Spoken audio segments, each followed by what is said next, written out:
This is Long Island Ducks baseball. Justin Davies at the plate, the winning run at third. Crowd going nuts. Swung on, bouncing ball left side, off the mitt, up third baseman Brad Strauss. Here comes Willie Rodriguez. Justin Davies has done it again. The Ducks are one quack away from the championship. Jason Johnson makes the catch. He makes the catch, and the Long Island Ducks have swept the Camden River Sharks.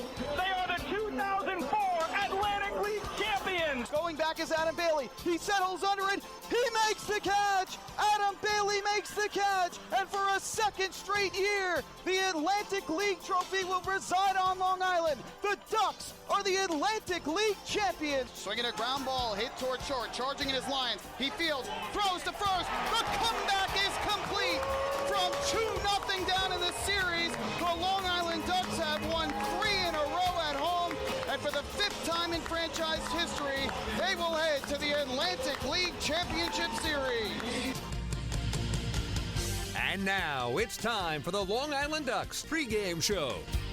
We are live here at BB&T Point in High Point, North Carolina, and it is time once again for Long Island Ducks baseball. Tonight it is Game 2 of the Liberty Division Championship Series as the Long Island Ducks take on the High Point Rockers.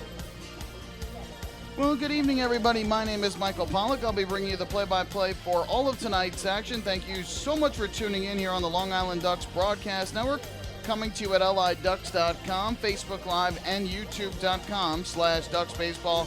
We appreciate you tuning in here at BB&T Point in High Point, North Carolina. Once again, we thank you for tuning in. We will have our video feed brought to you courtesy of the High Point Rockers, as they will offer you multi-camera view of tonight's game. We are located here down the right field line, our broadcast booth at BB&T Point. So we will give you the best play-by-play of all the action we can, while at the same time providing you, the fans, with a good view of tonight's ball game. Ducks are going to look to take a 2-0 lead in this series back to Long Island, as they have jumped out in front of the series courtesy of an 8-7 win here last night over the Rockers in what was a wild game between these two teams. We'll go through the recap and some of the highlights for you as we begin here on the pregame show. Things got started for the Ducks in the top of the third inning. David Washington hit a fly ball to left field off of John Brownell, who started the game last night for the Rockers, and the ball was misplayed in left by Richie Schaefer, ended up landing and being ruled a triple. And so the Ducks had a runner at third with nobody out, and up to the plate stepped Vladimir Frias. Here's the 1-1. Frias is swinging a line drive. Fair ball down the right field line. It's a base hit. Washington will score. Frias going for second. He's going to turn second. He's going to try for third. Here comes the throw. It's not in time. Back-to-back triples for the Long Island Ducks to begin the third inning. And Vladimir Frias' run-scoring triple has the Ducks on top 1-0. So Frias just snuck that ball inside the right field line to give the Ducks the lead. Darby Myers and Ray Fuentes would each walk that loaded up the bases, and up to the plate stepped Steve Lombardozi. Pitch. Swinging a high fly ball in the air to center, well hit. Going back, Miles Schroeder to the track. He looks up at the wall. It's one hopping off the wall. Frias will score. Myers will score. Stopping at third is Ray Fuentes. It's a 2-run double to straightaway center field off the bat of Steve Lombardozi, and the Ducks now lead it 3-0. So Lombardozi, with his second hit of the night at the time, made it a 3-0 game. And after a walk to Lou Ford, L.J. Mazzilli was the hitter. The 0-1. Swinging a high pop-up in the air to shallow right. Jared Mitchell lining it up. He's going to make the catch. Tagging at third is Fuentes. He's going to try and score. The throw to the plate. Not in time. Ray Fuentes slides in there easily. Excellent hustle from the Ducks center fielder. It's a sac fly and an RBI off the bat of L.J. Mazzilli. And the Ducks lead is 4. So a sac fly off the bat of L.J. Mazzilli, making it a 4-0 game. 2 innings later in the 6th, the Ducks would extend the lead to 5-1, courtesy of a walk to Mazzilli, a single to right by Sanchez, and a sac fly to left off the bat of Davidson Romero. Rockers got on the scoreboard in the bottom of the 6th after 5 scoreless innings from Darren Downs. Downs allowed a 2-out solo home run to center off the bat of Quincy Lattimore, and his first long ball of the playoffs made it a 6-1 game. A 5-1 game, excuse me. But the Ducks came back again in the 7th inning. A single, a walk, and a sac bunt got things started. John Brownell was lifted for Dusty Isaacs at that point. Steve Lombardozi would draw a walk to load up the bases, and up to the plate stepped Lou Ford. Kicks and comes home. Ford is swinging a tapper, third base side. Charging in Gomez. Fields throws on the run. Not in time. Ford beat it out, safe at first. Into score from third is Vladimir Frias, an RBI infield single, and the Ducks now lead it 6-1. So Lou Ford with the RBI infield single, making it a 6-1 game. They would add another run on the sac fly, on an RBI single, from LJ Mazzilli, and it was 7-1 Long Island. But then things went off the rails for the Ducks in the bottom of the seventh inning. Darren Downs started the inning, allowed a leadoff walk to Miles Schroeder, but induced a foul pop from John Nestor. Joe Ioria was called upon at that point by manager Wally Beckman. Giovanni Alfonso with a flyout to right for the second out of the inning. But with 2 outs, the Rockers would then send 7 men to the plate and put all 7 on base. A single up the middle by Steven Cardullo, an RBI single to right by Michael Russell, a 2-run double to right by Hector Gomez. At that point, it was a 7-4 game. Out of the game came Iorio, in came Miles Smith. And Smith would then walk each of the next 3 hitters that he faced, Lattimore, Schaefer, and then Mitchell with the bases loaded to force in another run and make it 7-5. Wally Beckman went out to the mound again, and this time he called upon right-hander Rob Rogers. Well, Rogers then would give up a 2-run single up the middle to Miles Schroeder, and just like that, we were all tied up at 7 apiece. But Rogers was able to get the next hitter, John Nestor, to ground into a force out to end the inning, and it kept the ball game tied. And then in the top of the 8th inning, Sam Runyon came in for the Rockers, and Davidson Romero quickly put the Ducks back on top. Gave up 2 hits and a walk, ultimately did not get charged for any runs, though. And here Romero hits a high fly ball deep to left. Going back is Schaefer to the warning track. He's at the wall, jumps up, and you can forget it. A solo home run over the left field fence off the bat of Davidson Romero. His first home run of the postseason. And on one swing of the bat, the Ducks are back in front here in High Point. They take an 8-7 lead. So Romero's first home run of the postseason put the Ducks in front by the count of 8-7. Cody Mincy came on in the bottom of the 8th inning, retired the side in order. In the 9th inning, allowed a 1-out walk to Quincy Lattimore, but struck out Richie Schaefer. And the last hope for the Rockers was Jared Mitchell. The kick, the pitch, swung on and lifted deep to left center field. Ray Fuentes going back, has it lined up. He makes the catch. Jared Mitchell skies one of the warning track in center, but Ray Fuentes hauls it in. This ball game is over, and the Long Island Ducks hang on to take Game 1 of the Liberty Division Championship Series 8-7 over the High Point Rockers. It was just shy of the wall in center field, a deep drive by Jared Mitchell, but it stays in the yard. The job is done by Cody Mincy, who earns the save, recording the final 6 outs, and the Ducks take Game 1 8-7 over the Rockers. They out-hit High Point 10-7 in the game. Ducks left 4. The Rockers left 8 on base. Rob Rogers got the win. He improved to 1-0. Sam Runyon, the loss, fell to 0-1. And as we just mentioned, Cody Mincy, the first save of the postseason in front of a crowd of 2,203 in the High Point Rockers' first ever playoff game, and obviously first ever home playoff game in franchise history. So the Ducks strike first in the series. They'll try and take a 2-0 lead back to Long Island. We will step aside here on the pregame show, and when we come back, I'll sit down with one of the big contributors offensively for the Ducks yesterday, and that was second baseman Steve Lombardozi. Hey fans, this is manager Wally Backman, and you're listening to Ducks Baseball on the Long Island Ducks Broadcast Network.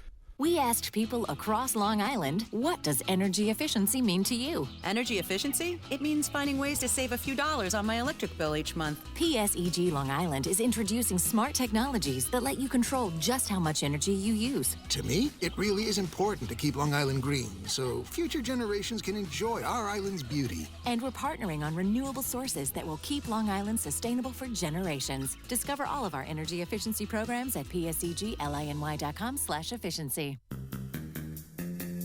Take your group out to the ball game this season and enjoy all the fun of Ducks baseball at discounted prices with the picnic area, luxury suites, the Smokin' Owls party deck, and so much more. Bringing your group to the game will be an unforgettable experience. The Ducks even offer opportunities to sing the national anthem, serve as the Ridgewood Savings Bank color guard, be the Nicolak Dream Team, put on a pregame performance, or shag fly balls during Ducks batting practice. To book your outing today, call 631-940-3825 and ask for the group sales department. Long Island Ducks Baseball. Good times every time.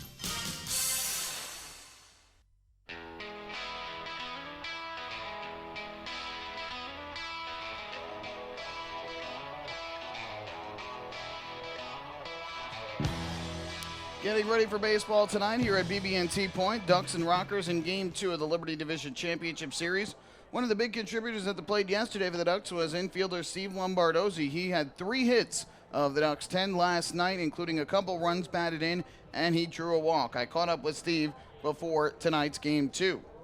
Steve, a win in Game 1 to start off this series. Obviously still a long way to go, but how nice was it to make an opening statement in the series with a win last night?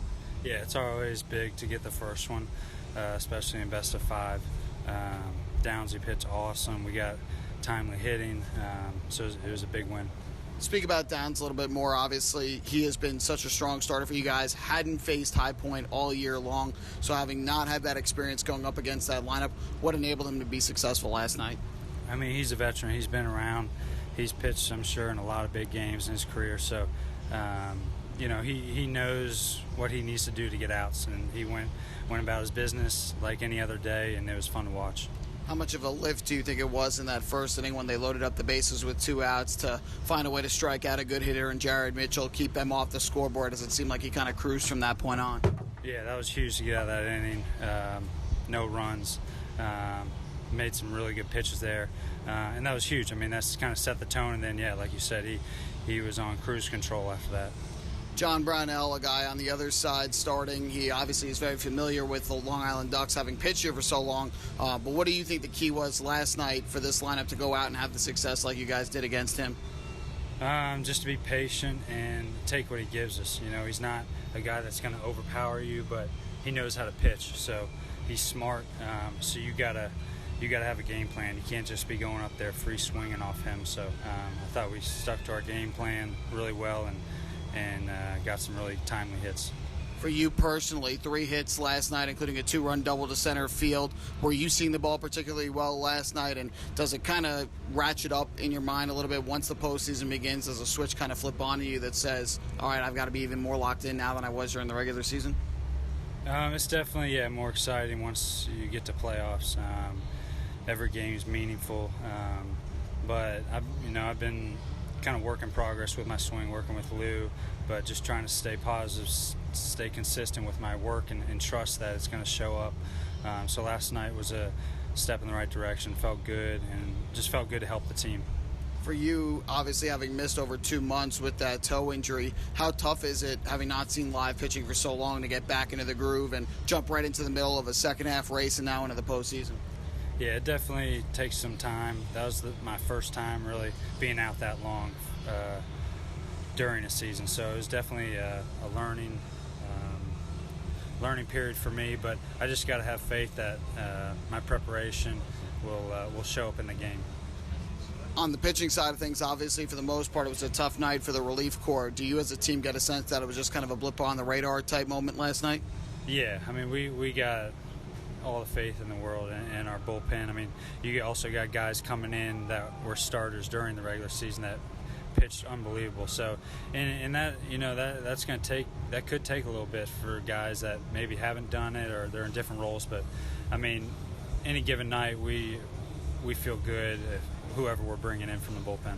Speak about the job Cody Mincy did to come in after that rough inning by the bullpen and throw 2 scoreless innings to secure the win.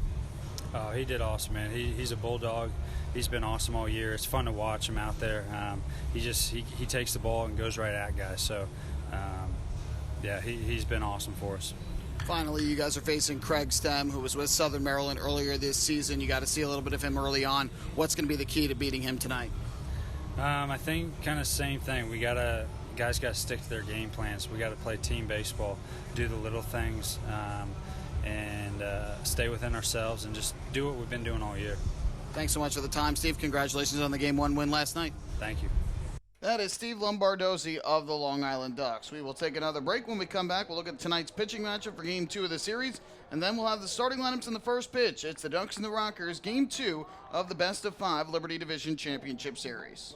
Hey fans, this is pitching coach Rick Tomlin, and you're listening to Ducks Baseball on the Long Island Ducks Broadcast Network. Going way back is Joe Holden, and he is looking up, and that one is headed to field 5 at Robert Moses. The waves are gnarly, and the Ducks have tied it at 1. That was was another home run for the Ducks. And Duck fans, what's more fun than a home run that helps the Ducks win a game? How about a homer that helps the community win? Chappies Funeral Home and the Long Island Ducks have once again teamed up for the Chappies Home Run Challenge. If the Ducks hit 100 homers this season, Chappies Funeral Home will donate $5,000 to the Quackerjack Foundation. So every time a Ducks hitter goes deep this season, watch for the Chappies Challenge home run count on the scoreboard. And if we reach 100, we're all a winner. Chappies Funeral Home, where caring for others is a family tradition. Can't get enough of the Long Island Ducks? Well, now you can get even more inside info on your favorite hometown team through Facebook and Twitter. The Ducks are constantly updating fans through social media with scores, transactions, ballpark promotions, and much more. You can even win great prizes. All you'll need to do is make a free account on Facebook and Twitter, and then visit us at facebook.com/LIDucks and twitter.com/LIDucks. Think you're Long Island's biggest Ducks fan? Get connected now.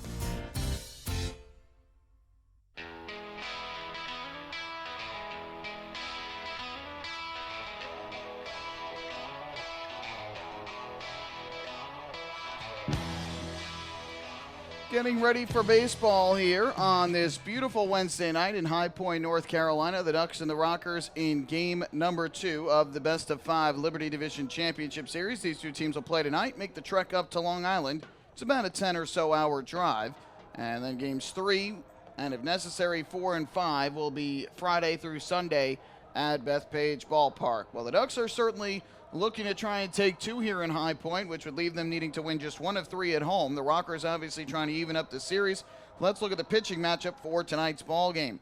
On the side of the Ducks, it's going to be right-hander Vin Mazzaro taking the ball. He had a terrific season, 11-4 record, a 3.61 ERA, 39 appearances, 10 of which were starts, and it was a very interesting season for Mazzaro. Started off poorly as he struggled out of the bullpen, posting a record of 3-4 and a 6.15 ERA as a relief pitcher, but converted to a starting pitcher at the beginning of August, the end of July really, and then beginning of August, and boy did he impress as a starting pitcher. 8-0 record with a 2.15 ERA, so impressive stuff for Mazzaro as a starting pitcher this year.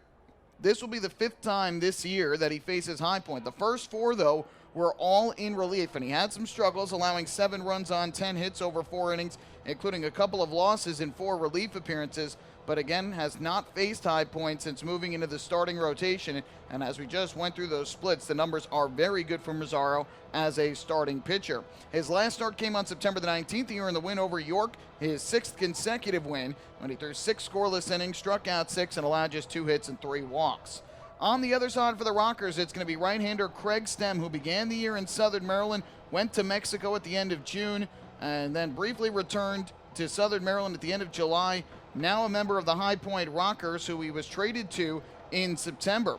Well, with High Point, he had a record of 1-2, a 3.33 ERA in 4 starts, and overall this year, combined, had a record of 5-5 with a 2.89 ERA, and struck out a grand total of 84 batters over 96 2/3 innings of work. He also pitched on September 19th. He allowed 5 runs, 4 earned on 5 hits and 3 walks over 6 2/3 innings, struck out 8, but took the loss against the New Britain Bees. He lost twice against the Ducks this year, but posted an ERA of 3.21 in those 2 starts, both of which were as a member of the Blue Crabs. We're going to turn things over now to the field here at BB&T Point for tonight's rendition of the national anthem.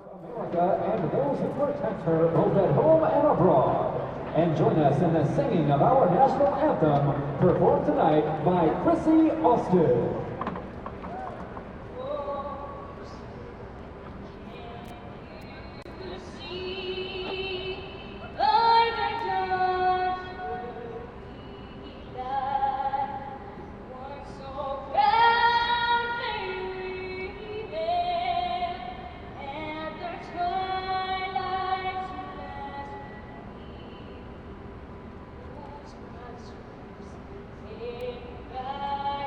Oh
Nice rendition of our national anthem here at BB&T Point, and we are just about ready for baseball on this gorgeous Wednesday evening. It has been beautiful weather, comfortable but warm temperatures here in High Point over these past 2 days.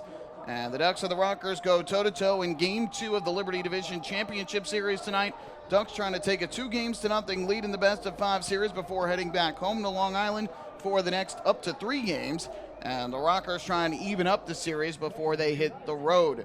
Let's go through the starting lineups for the two teams here for tonight's ball game. We'll start with the Ducks.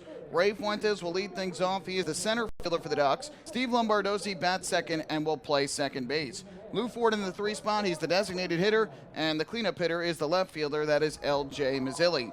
Batting fifth, doing the catching, Hector Sanchez. Davidson Romero starts at third base. He will hit in the 6th spot. David Washington is the first baseman and 7 hitter. Batting 8th is the shortstop, Vladimir Frias. The only change to the Ducks lineup is their right fielder tonight, and that is Daniel Fields, who will bat in the 9 spot. Again, the Ducks will be facing righty Craig Stem. On the other side for the Rockers, leading things off will be their first baseman, Steven Cardulo. Jared Mitchell moves up to the number 2 spot in the order. He will bat second and play right field. Hector Gomez hits third. He's the third baseman. Quincy Lattimore starts in left field tonight and will bat in the cleanup spot. Richie Schaefer serves as the designated hitter this evening. He will hit 5th. Michael Russell down at the 6th spot. He's the second baseman. Miles Schroeder in center field will bat 7th. The 8 hitter and catcher is John Nestor. And Giovanni Alfonso will round out the order at shortstop for High Point. And again, the Rockers will be facing Long Island Ducks right-hander Vin Mazzaro. So we are just about ready to begin tonight's ball game. Ray Fuentes will step up into the batter's box for the Ducks. Craig Stem will step up onto the mound for the Rockers. And momentarily we will have Game 2 of the Liberty Division Championship Series between Long Island and High Point. Michael Pollack here bringing you all the play-by-play. Thank you so much for tuning in on the Long Island Ducks Broadcast Network. Again, you are getting the video feed from the High Point Rockers. We thank them for providing that for us so you, the fans at home, can get the best possible view of tonight's game. We are located here down the right field line at BB&T Point. First pitch on the way from Craig Stem to Ray Fuentes is swung on and hit on the ground, foul along the first base line. And the count 0-1. We are underway at 6:39 p.m. here in High Point. So 0-1 on Ray Fuentes, who gets things started for the Ducks. He'll be followed by Lombardozi and Ford here in the opening inning. Fuentes digs back in. It'll be an 0-1 from Stem. And now time is called as Fuentes stepped out of the batter's box. Stem, a tall right-hander. He stands on the mound at 6'5", 215 pounds from Hermitage, Tennessee. Stem kicks and comes home. Fuentes takes, and that pitch hits the inside corner for a strike and runs the count to 0-2. Fuentes batted .258 this year, 14 homers, 47 runs batted in. Cardulo playing close to the line at first with the lefty at the plate. The 0-2 is swung on and grounded foul, I believe, at home plate. Oh, no, I'm sorry. It is popped in the air to shallow center. The shortstop Alfonso makes the catch. The first out. Again, my apologies. It is very tough here, especially in the early part of the game, to see everything that is going on, especially with the lighting here at the ballpark. A little bit tough to see that. I thought that ball had gone straight up and foul back, but it actually went straight up in a shallow center. So there is the first out of the ball game. And up to the plate is going to step the second baseman, Steve Lombardozi. Lombardozi, a switch hitter, batting from the left side. First pitch. And he takes a fastball on the outside corner for a called strike. And the count 0-1. Lombardozi hit .262 this season, 2 home runs, 33 runs batted in. Stems 0-1. Swing and a miss. Got him to chase a breaking ball downstairs. And that'll quickly run the count to 0-2 strikes. Sun continues to set behind home plate. Stem is set to go on the mound. Here's the 0-2. That one is rocketed in the air to right field. Jared Mitchell going back, and he will make the catch on the edge of the warning track for the second out of the inning. Good swing by Lombardozi. He hit that ball well to right. Certainly appears to be seeing the ball well in the early going of this series, but it is a long, loud out. And with 2 away in the inning, that's going to leave it up to the Ducks' designated hitter, Lou Ford. Not much of a breeze to talk about, but if we will say there is one, it is a light breeze blowing out towards left center field. Kind of from the first base line out towards left. First pitch on the way from Stem to Ford. And he'll take a fastball that misses the inside corner for ball one. First pitch out of the zone, thrown by Stem in this inning.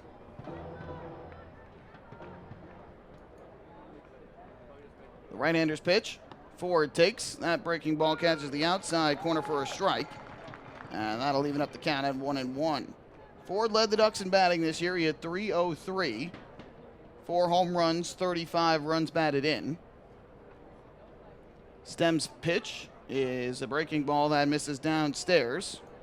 That'll move the count to 2-1. A reminder that this is an all-turf playing surface here at BB&T Point. No dirt, no grass. Whether we're talking about the mound, the plate, the bullpens, everything is turf. Ford here lifts one in the air down the right field line. That is foul and will go into the seats. Just off to our right, where we are located here down the right field line. And that's going to even up the count at 2-2.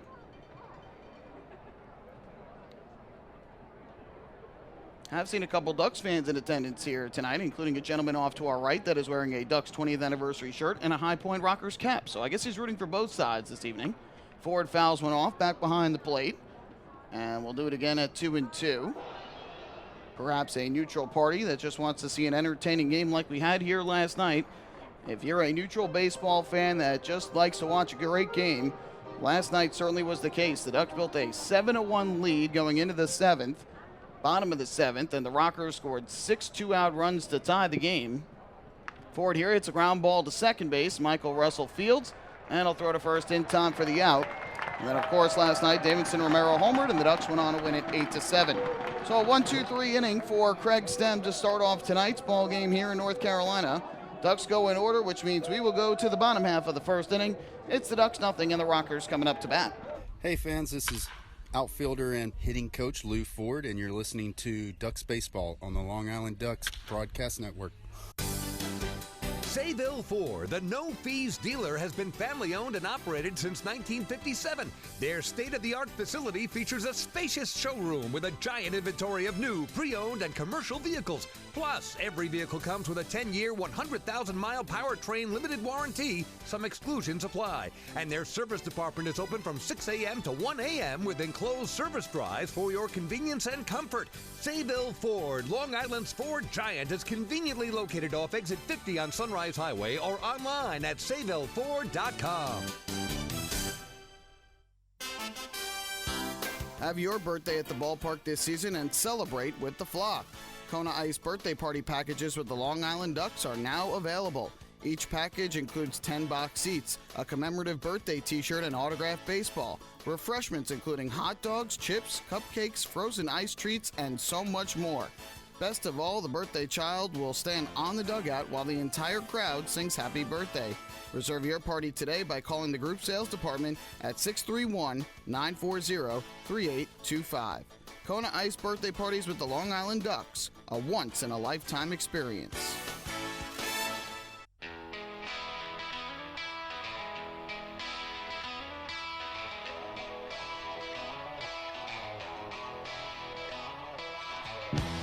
No scores. We go to the bottom half of the first inning. Fans, a reminder that the 20th anniversary season of Ducks Baseball has been presented by Good Samaritan Hospital Medical Center, a member of the Catholic Health Services of Long Island.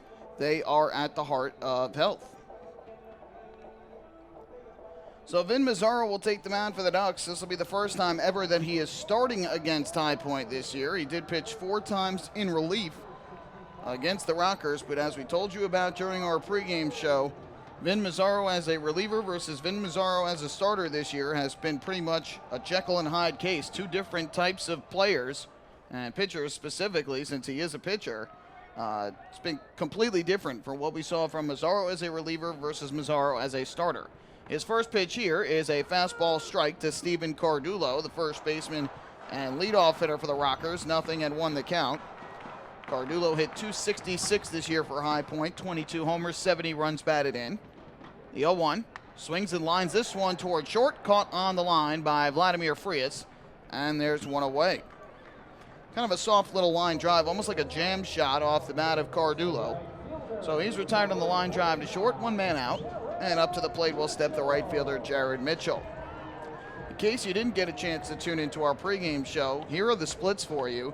Mazzaro, who began the year as a relief pitcher, he threw 29 games in relief and went 3-4 with a 6.15 ERA, 57 hits in 33 2/3 innings, 27 runs, 23 of which were earned. First pitch fouled off by Jared Mitchell for strike 1. But what a difference it's been since moving into the starting role. He made 9 starts and went 8-0 with a 2.15 ERA as a starting pitcher. Excuse me, it said 9 starts, 10 starts for Mazzaro. Here's his 0-1. Mitchell takes up and away, and that'll even the count at a ball and a strike. 58 2/3 innings as a starter. He allowed just 44 hits, struck out 57, and gave up only 15 runs, 14 of which were earned. The 1-1, Mitchell takes. That fastball catches the inside corner for a strike, and that'll move the count to 1-2. Mitchell hit .246 this year with 12 homers and 49 runs batted in. Moved from the 6th spot up to the 2 spot of the order tonight as he flip-flops with second baseman Michael Russell. Pitch here, and that's upstairs. Evens the count at 2 balls and 2 strikes. And because of the strong work as a starting pitcher by Mazzaro this year, he went from a season that began where he was going to be an important late-inning reliever to kind of a middle reliever in mop-up duty to a starting pitcher, and now game 2 in the playoffs. This is up and away, and now the count full at 3-2. So it's been quite the roller coaster year for the right-hander from East Rutherford, New Jersey. But what a way to end it. Ended his regular season with 6 consecutive wins on the mound and no runs over his final 20 2/3 innings.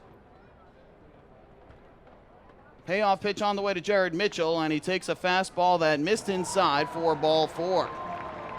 So a 1-out walk issued by Mazzaro. He had gotten ahead in the count at 1-2, but missed with 3 straight pitches, and the Rockers get their first base runner of the night.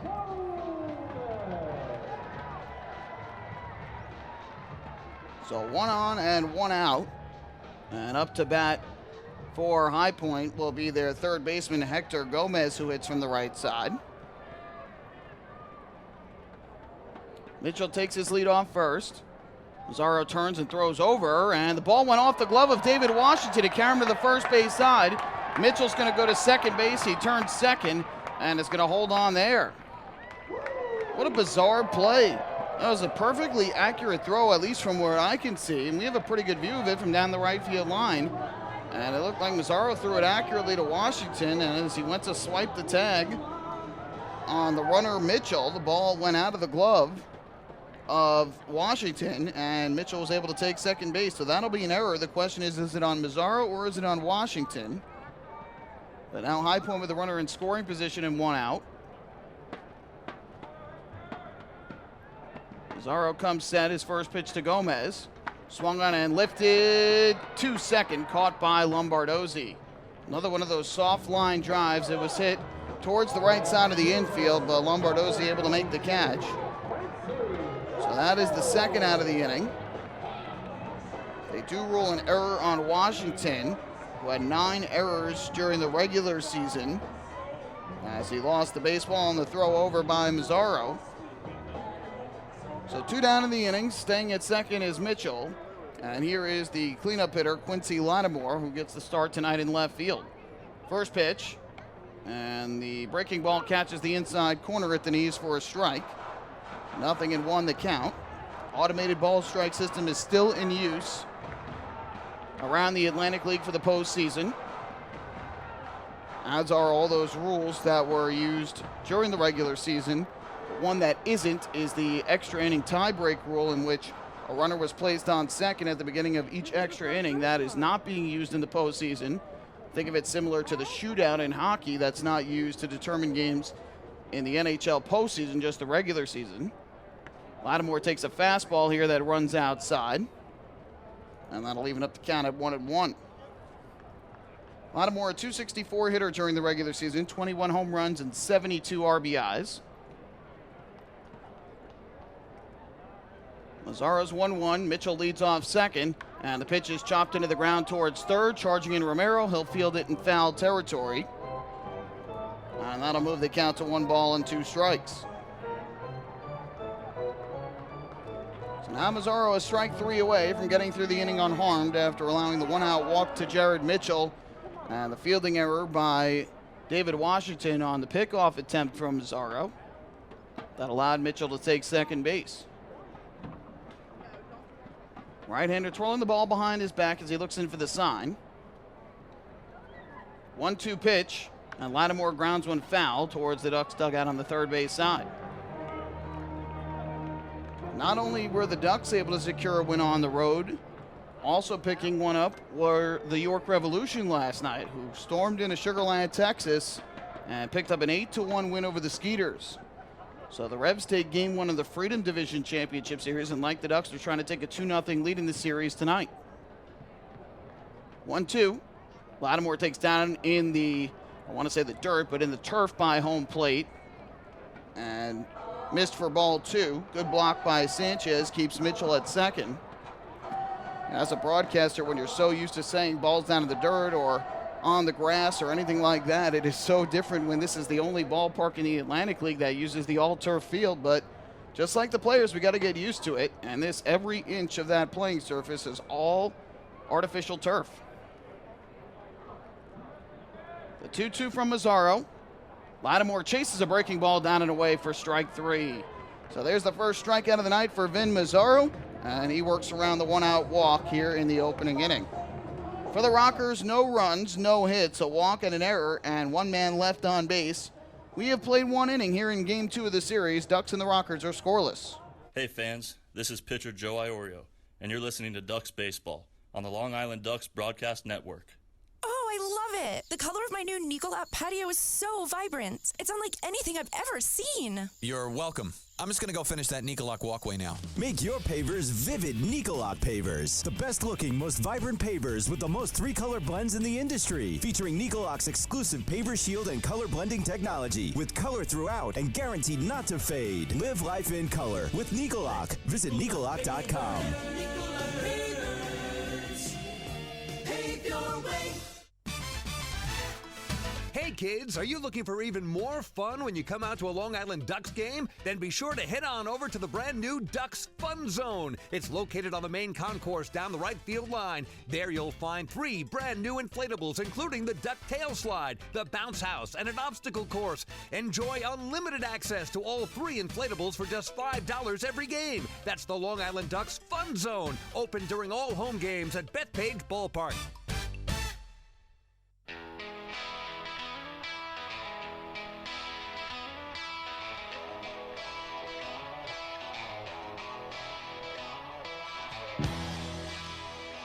So neither side scores in the opening inning of Game 2. We go to the second inning with no score.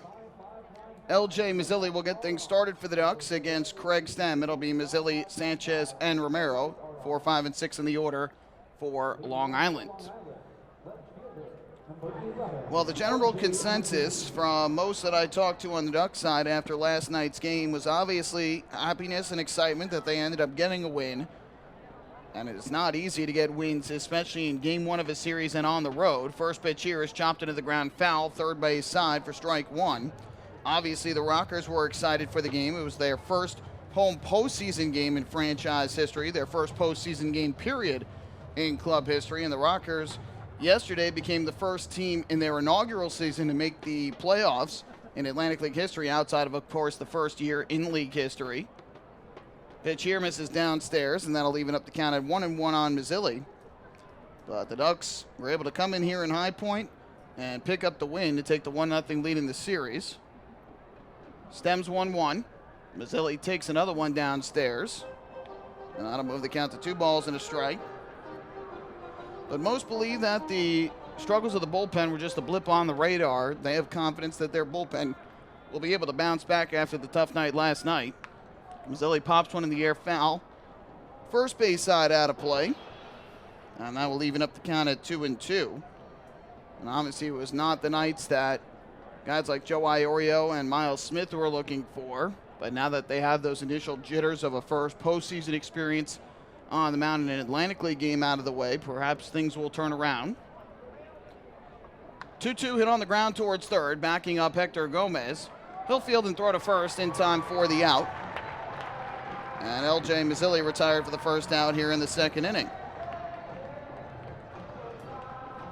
Steve Lombardozi certainly made it known in the pregame interview that he believed that was the case and that this team has extreme confidence in its bullpen going into games late. Surely the Ducks will be tested in those opportunities throughout the remainder of this series. So the one away here is Hector Sanchez to the plate. Switch hitter batting from the left side. Stems first pitch. Sanchez runs up to bunt, pulls back, and takes the pitch for ball one. Sanchez this year was a .273 hitter with 9 home runs and 58 runs batted in. The 1-0. Again, Sanchez showing bunt, pulls back and takes a strike at the knees. And that'll even the count at 1-1. But one of the unsung heroes last night was Cody Mincy, who came on in the 8th, protecting a 1-run lead, and he got the final 6 outs of the game. Sanchez hits a high fly ball in the air to left. Moving towards the line is Quincy Lattimore, and he'll make the catch for the second out of the inning. So a ground out and a fly out, 2 outs quickly here in the second. Stem has retired the first 5 that he has faced, and that'll bring up Davidson Romero. Number 21, Davidson Romero. But 2 big moments in the game yesterday after the Rockers came back and tied it was Romero leading off the next inning against tough right-hander Sam Runyon with a home run to left. And then Cody Mincy coming on after the struggles of the bullpen in the 7th and retiring the side in order in the 8th and then working around a 1-out walk in the 9th to secure the save. First pitch here to Romero is a fastball strike over the outside corner, 0-1. Romero hitting .267 this year for the Ducks, 14 home runs, 58 runs batted in. That's, of course, combined between the Ducks and the Bees. Stems 0-1, and Romero chases down and away for strike 2. Stems a tough competitor. We told you he was 5-5 this year, a 2.89 ERA, 16 starts combined between the Blue Crabs and the Rockers. Here's the 0-2. And Romero takes down and away, goes all the way back behind the plate. Karam's right back, though, to home plate. There's not a ton of room behind the plate here between the back of the plate and the backstop. And that ball caromed right off the backstop. It came right back to home plate. Romero not that fast anyway. Don't expect to see him trying to steal first base. So the count's now 1-2. Stem comes set on the mound. He fires. And Romero swings and misses for strike 3.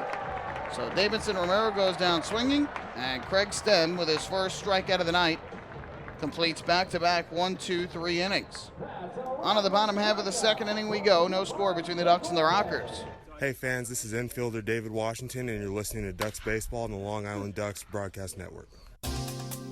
Hey, Ducks fans, the official hotel of the Long Island Ducks is the Radisson Hotel, Hauppauge, Long Island. It's centrally located on the north shore of Long Island and offers a home away from home for both business and leisure guests. The Radisson Hotel, Hauppauge, Long Island features an indoor pool, 24-hour business center, a fitness center, and complimentary Wi-Fi in all guest rooms. Enjoy the contemporary American cuisine at the Fountain Grill restaurant or grab a quick bite to eat at Cafe Pronto. And best of all, it's only minutes away from Bethpage Ballpark. The Radisson Hotel, Hauppauge, Long Island, the official hotel of the Long Island Ducks. Call 631-231-1100 today. That's 631-231-1100. Baseball fans, the Long Island Ducks mobile app has officially arrived. Powered by Clear Vision Apps, it's your one-stop shop for all things Ducks baseball. Buy tickets straight from your mobile device. Receive game status updates with push notifications. Check out up-to-the-minute news and scores and interact with the Ducks on social media. Best of all, it's free. Download the Ducks mobile app today by visiting the App Store on your Apple-powered device or Google Play on your Android-powered device. The Long Island Ducks mobile app, with you wherever you flock to.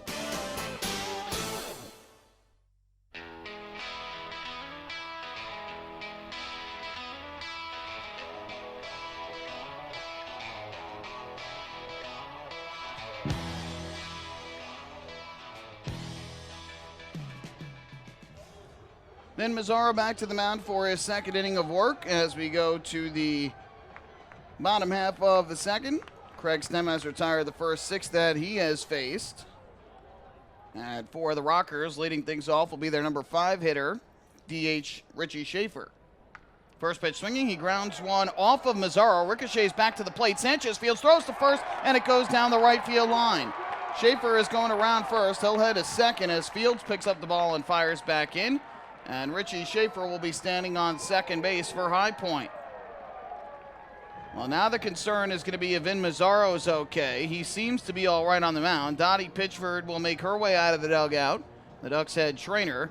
And Rick Tomlin, the pitching coach, will also come back out to the mound to make sure that his starter's okay. Second straight today, the Ducks have had a starting pitcher get hit on a comebacker. Darren Downs yesterday got hit what appeared to be on his leg as the ball ricocheted off of him and to first, and David Washington made the play.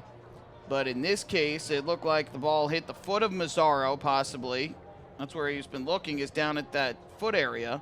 And it carried right back to Hector Sanchez at home, in front of home plate. He fielded and threw to first, and the ball just was thrown wide. An off-balance throw, and it pulled Washington off the bag. He could not get to it. The ball went down the right field line. We'll have to wait and see exactly how it scored, but I'm going to assume, and what I assumed is correct, it is going to be an infield single for Richie Schaefer, and then a throwing error on Hector Sanchez. So Vin Mazzaro taking some warm-up tosses on the mound. We'll see if he gets the go-ahead to stay in this game. He threw one pitch, and now Rick Tomlin is heading back towards the dugout, as is Dottie Pitchford. So it looks as though Mazzaro is okay. So Schaefer with the first hit of the game for High Point, and the error on Hector Sanchez, who had 4 of them during the regular season. And some initial sloppy play by the Ducks here in the early going. 2 errors over the first 2 innings. Obviously not what they want early on in the ball game. But the dropped throw on the pickoff by Washington, and now an errant throw by Sanchez. So now a runner at second base with nobody out. First pitch here, and this is chopped on the ground towards second. Charging in Lombardozi, fields the tough hop and throws to first in time for the out. Michael Russell retired on the first pitch, but he gets the job done. Moves Richie Schaefer over to third base. And Schaefer at third with 1 out in the inning. And up to the plate is going to step the center fielder, Miles Schroeder. So York is trying to draw first blood here in Game 2 of the series. Ducks have gone 11 consecutive games in which they have scored the first run of the ball game. Schroeder here takes a breaking ball down and in. And the count goes to 1-0. Long Island's final road trip of the regular season. They scored first in all 7 games. Scored first in each of the 3 against High Point over the weekend and, of course, last night. So they've got 11 straight games scoring the first run of the game. But right now a fly ball could score Schaefer and give the Rockers the lead. Schaefer, though, does not have a ton of speed. Here's the 1-0. Schroeder, a ground ball in the left field for a base hit. Scoring is Schaefer. Miles Schroeder has an RBI single to left. And the Rockers strike first in Game 2. They lead it 1-0. Good piece of hitting by the only switch hitter in the High Point lineup. Schroeder strokes a base hit to left. So Miles Schroeder picks up the RBI, his 3rd of the postseason. And the Rockers have the 1-0 lead. Will remain to be seen whether or not that run is earned or not, depending on how the rest of the inning unfolds. First pitch here, and that is taken down and away for ball 1 by the Rockers catcher and 8-hitter John Nestor, who went 4 for 26 with High Point at the end of the regular season, a home run and 5 RBIs after spending most of the year with Claiborne in the American Association. The 0-1, that's down and away, gets past Sanchez. Down to second's going to go Schroeder. So the count now 2-0. Oh, I'm sorry, he might have swung and missed at that pitch. My mistake. They got 1-1 on the scoreboard, so perhaps he swung and missed. Again, a little tough for us to tell. But either way, Miles Schroeder is now down at second base for High Point.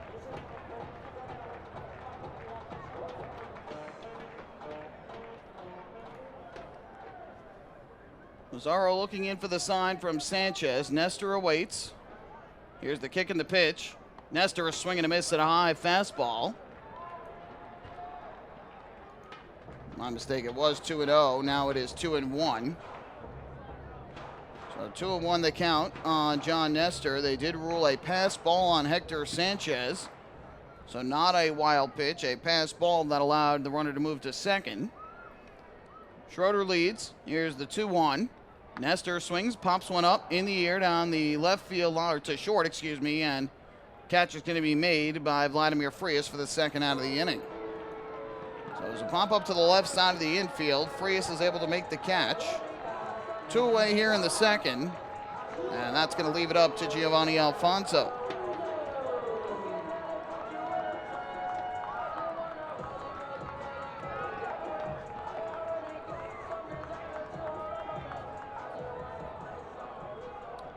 So with 2 away and Miles Schroeder, the runner at second base. Here comes Giovanni Alfonso to the plate. First pitch, and Alfonso will take a strike from Mazzaro, 0-1. Alfonso hit .248 during the regular season, no homers and 30 runs batted in. Schaefer scoring his second run of the postseason on Schroeder's third RBI thus far. 0-1 is a check swing and a pitch down and away. They appeal to first and no swing. So they count 1-1. By the way, the umpires tonight, Silvio Martinez is behind home plate. Thomas Newsom at first base. Bill Worthington, the second base umpire. And around at third is Lindy Hall. As is the case during the playoffs, 1 extra umpire added. And we go with a 4-man crew instead of the usual 3. Mazzaro's 1-1. And the pitch is swung on and hit. Foul down the left field line. A line drive that just went to the left of the foul line. And Alfonso bidding for an RBI base hit. Ends up with a foul ball. And now finds himself behind in the count at 1-2. Alfonso, one of a couple former Ducks on this High Point roster. In addition to last night's Game 1 starter John Brownell. Kyle Hansen, a relief pitcher for High Point, and for a brief moment their left fielder Quincy Lattimore, who joined the Ducks for spring training but never actually played in a regular season game with Long Island. Pitch, and Alfonso chops one into the ground, foul at home plate. Kind of lunged after the pitch and just got enough to stay alive. So we'll do it again at 1-2. Now, another thing of note, after the Ducks' run of 11 straight games, scoring the first run of the game has been snapped. The Ducks this year, 86 wins total. Exactly half of them, 43 of those wins, were come from behind victories this season. So this is a Ducks team where an early deficit certainly won't faze them. And they rallied back from a big early deficit on Sunday against High Point for a walk-off win. 1-2, and Alfonso fouls one off to the first base side. Kind of that slap swing that we were so accustomed to seeing from Alfonso in 2017. Gets enough of the pitch, fights it off foul, and we'll do it once again with a count of 1-2. Rockers lead 1-0 on an RBI single from Miles Schroeder. Mazzaro twirling the ball behind his back as he looks in for the sign from Sanchez. Again, the 1-2. And Alfonso a swing and a miss for strike 3 as he chased the breaking ball downstairs. So for the second inning in a row, Mazzaro gets a strikeout to end the inning, his second K of the game. But the Rockers do take the lead. They get 1 run in the inning on a couple of hits, and the Ducks' second error of the ball game in as many innings. They leave a man on base, does High Point. We have played 1 here at BB&T. We played 2 here at BB&T Point. It's the Rockers 1 and the Ducks nothing. Hey fans, this is catcher Hector Sanchez, and you are listening to Duck Baseball on the Long Island Ducks Broadcast Network. We asked people across Long Island, what does energy efficiency mean to you? Energy efficiency? It means finding ways to save a few dollars on my electric bill each month. PSEG Long Island is introducing smart technologies that let you control just how much energy you use. To me, it really is important to keep Long Island green so future generations can enjoy our island's beauty. And we're partnering on renewable sources that will keep Long Island sustainable for generations. Discover all of our energy efficiency programs at psegLiny.com/efficiency. Take your group out to the ball game this season and enjoy all the fun of Ducks baseball at discounted prices with the picnic area, luxury suites, the Smokin' Owl's party deck, and so much more. Bringing your group to the game will be an unforgettable experience. The Ducks even offer opportunities to sing the national anthem, serve as the Ridgewood Savings Bank color guard, be the Nickolock Dream Team, put on a pregame performance, or shag fly balls during Ducks batting practice. To book your outing today, call 631-940-3825 and ask for the group sales department. Long Island Ducks baseball. Good times every time.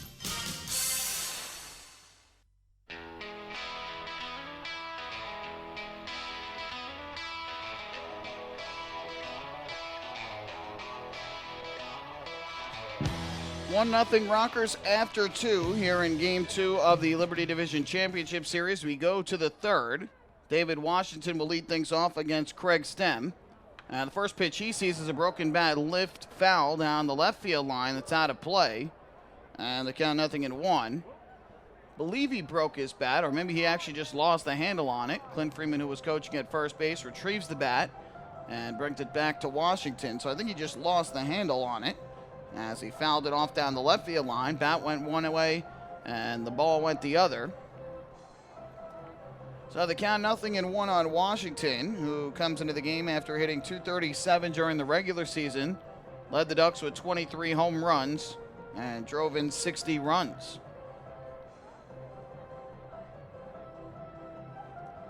Washington went to get a better grip on that bat over on the third base side and now makes his way back up to home plate.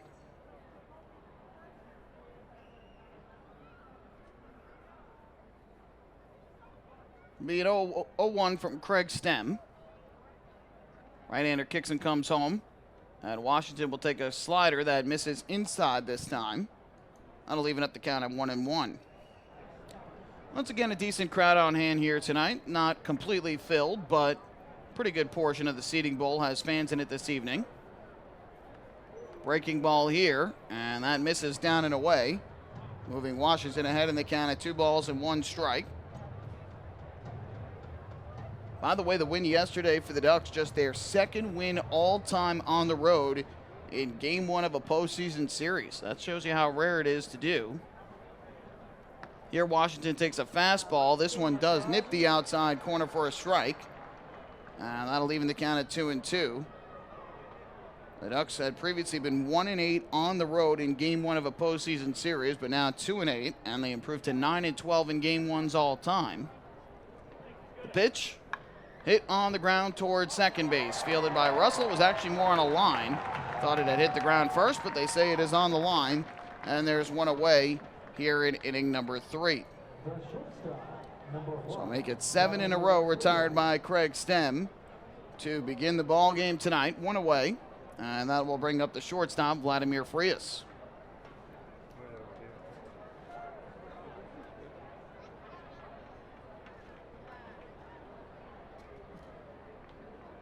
Frias will bat from the left side. He's a switch hitter. First pitch here, and that's rocketed up the middle and into center field for a base hit.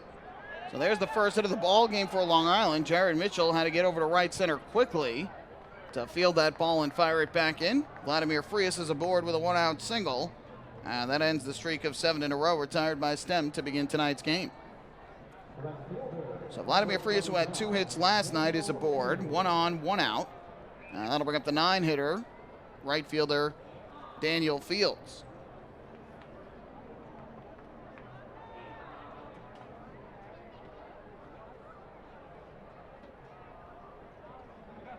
Looking in for the sign is Craig Stem. First pitch. Fields will swing and a miss. Cut through the pitch down in the zone and the count 0-1.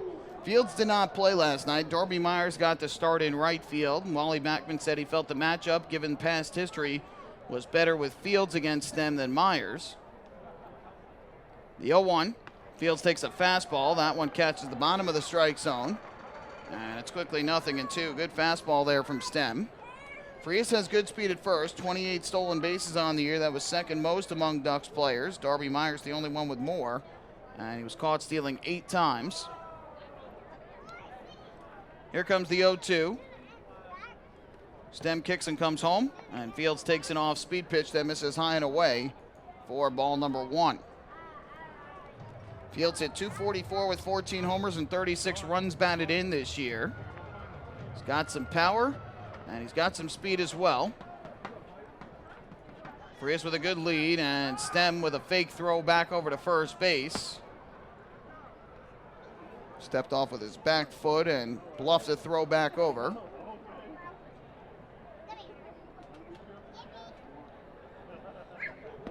Frias again with a good lead. Stem again will throw over, and this time Frias is able to just get back in. A better throw from Stem might have gotten him, but Cardullo fielded that throw on the home plate side of first, and Frias was able to slide into the back of the bag.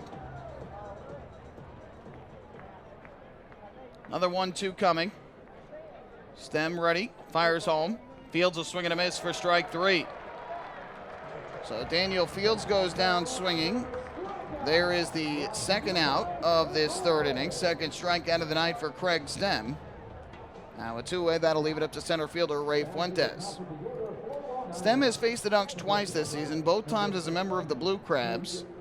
On Long Island May 8th, he allowed 3 runs on 5 hits and 2 walks over 5 innings, struck out 4, but took the loss in that one, and then faced the Ducks 6 days later down in Southern Maryland. First pitch to Ray Fuentes is taken low for ball 1. And in that start 6 days later, he actually threw all 9 innings, allowed just 2 runs on 7 hits, no walks, struck out 7, but again took the loss. Now the 1-0. Fuentes takes. That pitch misses outside. And a good hitter's count here for Ray Fuentes at 2-0. Fuentes with a fly out to the shortstop, Giovanni Alfonso, in the first inning. 2-0. Frias takes. That fastball's up and away. And Stem quickly behind at 3 balls and no strikes. Another out of the zone would put 2 aboard with 2 outs for Steve Lombardozi.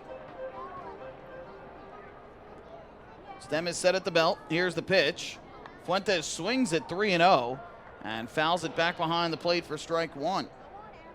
So Ray Fuentes getting turned loose early on a 3-0 pitch. And fouls one off. And now Stem back in the count, but still a good hitter's count for Ray Fuentes at 3 balls and 1 strike. Stem comes set. Frias takes his lead. Here's the pitch. And Fuentes takes a fastball for a strike. Fuentes had tossed the bat away thinking that he had ball 4. He thought the pitch was high, but the automated ball strike system said otherwise. And Fuentes will get the bat back at home plate now with a count of 3-2. That'll give Frias the head start at first with a 3-2 count and 2 outs. He'll be off on the pitch. Steven Cardullo now will play behind the runner, but still close to him. Frias takes his lead. Stem comes set. Now Cardullo backs up, and the 3-2 is fouled off to the third base side and out of play. So Stem trying to battle back and retire Ray Fuentes for the final out of the inning after the Duck center fielder went ahead in the count 3-0. Fuentes looking for his first hit of the postseason. He went 0 for 2 yesterday, but did draw a pair of walks and scored a run. Ducks drawing 9 walks in the game yesterday. There goes Frias. The 3-2 is taken low and inside for ball 4. So a close pitch, but it misses the zone down and in, and Ray Fuentes ultimately works out the walk. First base on balls issued tonight by Craig Stem. So Fuentes is aboard with his 3rd walk of the playoffs. To second base goes Vladimir Frias. And the Ducks now with runners at first and second, 2 men out for Steve Lombardozi. Switch hitter from the left side. Stem comes set. First pitch, and Lombardozi takes a slider over the inside corner for a called strike. And the count 0-1. Lombardozi hit the ball well his first time up, but it was caught in deep right field by by Jared Mitchell on the edge of the warning track. The 0-1. Lombardozi takes a fastball that misses outside. And that's going to even up the count at 1 ball and 1 strike. 3 hits last night for the Ducks second baseman, a double and 2 singles. He drove in a pair of runs with a double in the 3rd inning. Here's the 1-1. Swinging a line drive into right center field. That ball's going to get down for a base hit. It gets past Miles Schroeder. It's going to go all the way to the wall. Frias will score. Fuentes will score. Lombardozi going for 3rd, and he is in there with a head-first slide. It is a 2-run triple off the bat of Steve Lombardozi, and the Ducks go right in front, 2-1 here in the 3rd inning. What a start to the postseason for the veteran Steve Lombardozi. His first triple of the playoffs, his 2nd extra base hit, and his 4th hit of this postseason in just a little over a game in 3 innings. And he picks up 2 more runs batted in. He's now got 4. So after the Ducks fall behind, they come back and they take the lead in the 3rd. Now Lombardozi at 3rd with 2 men out. And here's Lou Ford to the plate. First pitch. Ford takes a fastball. This one misses inside. And the count goes to 1-0. So Frias and Fuentes both able to score. And the 2-out walk by Fuentes leads to the 2-run triple by Lombardozi. Ford takes again, this time a strike. And that'll even up the count at 1-1. So for Frias, his 2nd run of the postseason. For Fuentes, his 2nd run of the postseason. 1-1 pitch. Ford taps one into the ground foul along the first base line. And that'll run the count to 1-2.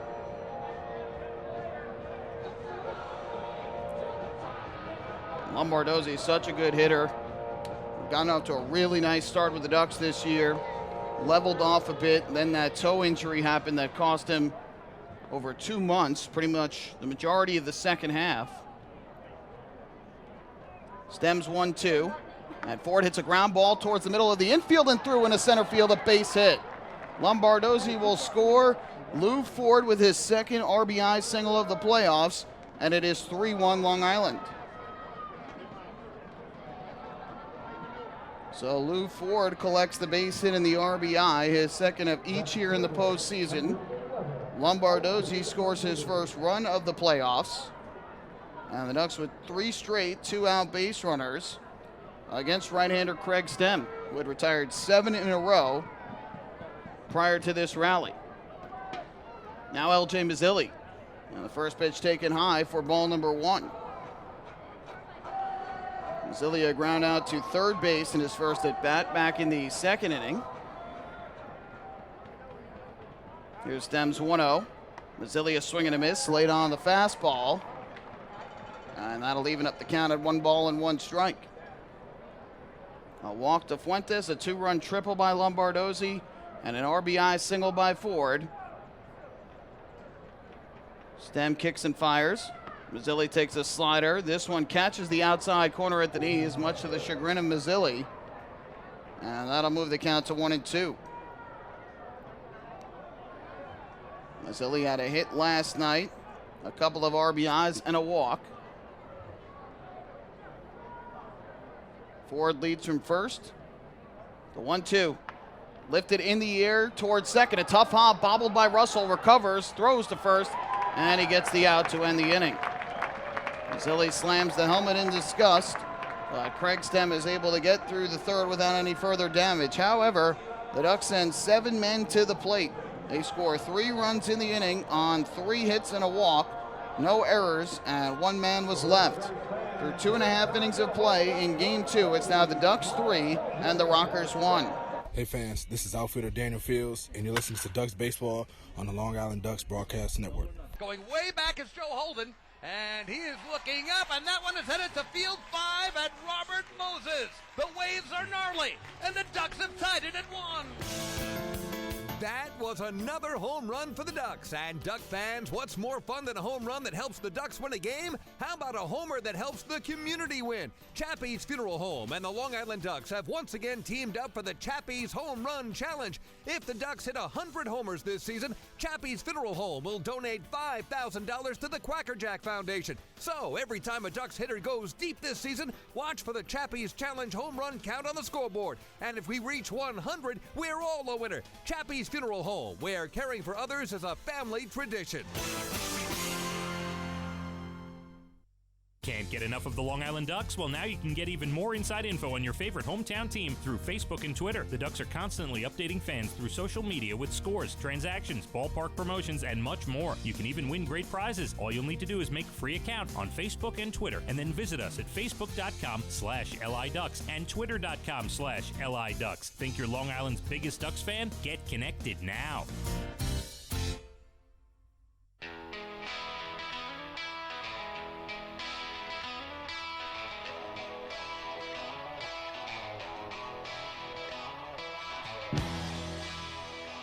After scoring 4 runs in the third inning last night, the Ducks come back with 3 runs in the third inning tonight. And they have turned a 1-run deficit into a 2-run lead. 3-1 Long Island. And as we make our way to the bottom half of the third inning, Vin Mazzaro goes back to the hill, and it'll be the top of the order due up to the plate for the Rockers. Steven Cardullo will start, Jared Mitchell next, and then Hector Gomez. So here's Cardullo to the plate as he bats from the right side. Vin Mazzaro winds, and the first pitch is a fastball taken upstairs for ball number 1. Mazzaro had the bit of a scare, leading things off in the second inning when he took a comebacker off his foot. Was able to stay in the game. 1-0. Cardullo checks his swing, takes the pitch for a strike, and that'll even up the count at 1-1. Ultimately, an unearned run given up by Mazzaro in the second, courtesy of the throwing error by Hector Sanchez and a pass ball by Sanchez. The 1-1. Cardullo checks his swing again, takes this pitch downstairs, and that'll move the count to 2 balls and 1 strike. Cardullo batting in the leadoff spot once again. He was 1 for 5 last night with a run scored.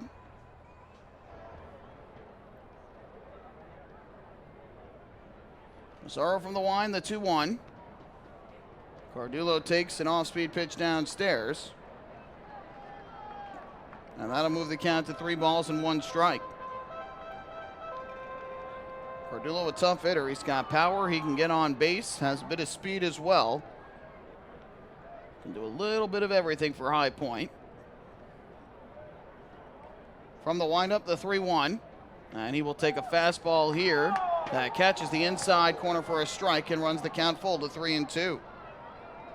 Fans here have been very vocal these past 2 nights, tonight and last night, about the strike zone. They do not agree with it. I'm sure many of them know about the automated ball strike system, but perhaps not every one of them knows.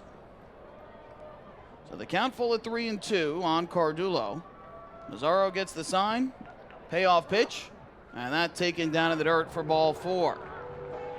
So Cardullo ends up drawing the walk anyway. Second walk of the night given up by Vin Mazzaro. And the Rockers get the leadoff man aboard here in the third inning. By the way, when LJ Mazzilli grounded to second base to end the top half of the third inning, he was the 15th out of tonight's ball game. Did you know that a 15-minute phone call to Geico could save you 15% or more on your car insurance? Get a free quote today. Call 1-800-947-AUTO. That's 1-800-947-AUTO, or visit geico.com. So Cardullo at first with nobody out. Up to the plate will step Jared Mitchell from the left side. First pitch, and he takes a fastball outside for ball 1. Mitchell drew a walk in the opening inning. Made it to second base, but was stranded there. Now Mazzaro steps off and he'll throw back over to check on Cardullo. Cardullo had 20 stolen bases this year, was caught 5 times. So as we talked about, not only can he get on base, but he's got good speed. Mazzaro gets the sign from Sanchez. Here's the 1-0. Kicking the pitch. And Mitchell takes high and outside for ball 2. Mitchell last night, as we mentioned, hitting the 6th spot of the order. He went 0 for 4 at the plate, but Jay driving a run with a bases-loaded walk in that rocker 6-run 7th inning.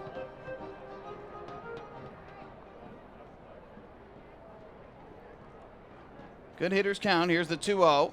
Mitchell swings, lifts a fly ball in the air down the left field line. Romero giving chase, as is L.J. Mazzilli, who slides and cannot make the catch. It landed down by the Ducks bullpen and one-hopped into the picnic area down the left field line.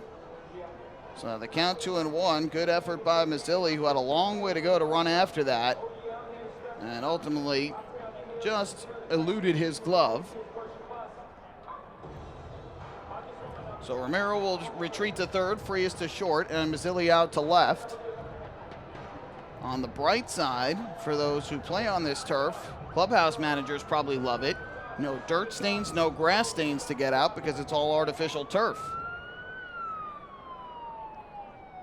So the count now 2-1. Mazzaro gets the sign. Cardullo going for second. The pitch is taken. The throw down to second base is not in time. In there safely is Steven Cardullo. The pitch was a strike, but a stolen base for Cardullo. And the Rockers now with a runner at second base and nobody out. For Cardullo, his first stolen base of the postseason. Kind of a bit of a delayed start there for Cardullo, who thought about it and then eventually decided to go. The pitch was taken on the inside corner for a strike, and again that throw to second was a bit late. 2-2 from Mazzaro to Mitchell. The pitch is swung on and ripped foul to the first base side. Karam's off the front of the stands and goes out into right field. So we'll do it again at 2-2.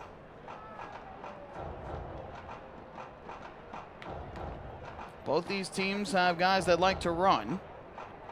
It'll be up to Mazzaro to try and keep guys close. He struggled somewhat with that this year. Gave up 21 stolen bases. Opponents were 84% in their success rate against him this year at stealing bases. 2-2 again. And Mitchell takes a breaking ball. That is on the outside corner, strike 3 called.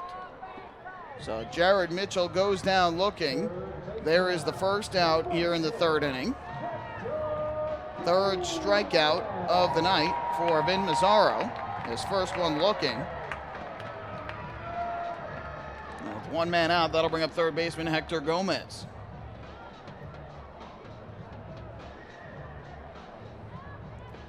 So Cardullo remains at second with one away. Here is Gomez, who lined his second his first time up. Has good ability to drive the ball the other way. Cardullo dancing off of second, and now Mazzaro will step off and look him back. Cardullo had started to make his way much closer towards third, but tried to get Mazzaro to balk. He would not do so. Now we'll get the sign again from Sanchez. Lombardozi creeping in.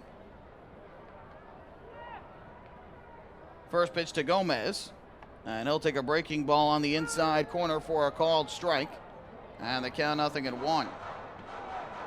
We saw Gomez line to second his first time up last night. His only hit in 4 at-bats was that 2-run double down the right field line that just stayed fair in the 7th inning, which at the time made it a 7-4 ball game.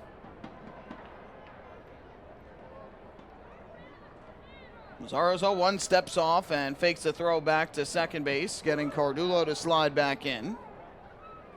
So Mazzaro paying a lot of attention to the runner, trying to keep him close and not get too big of a lead, especially with only one out. They don't want Cardullo getting to third base, because then a fly ball could bring him in. Mazzaro ready to go. Here's the 0-1.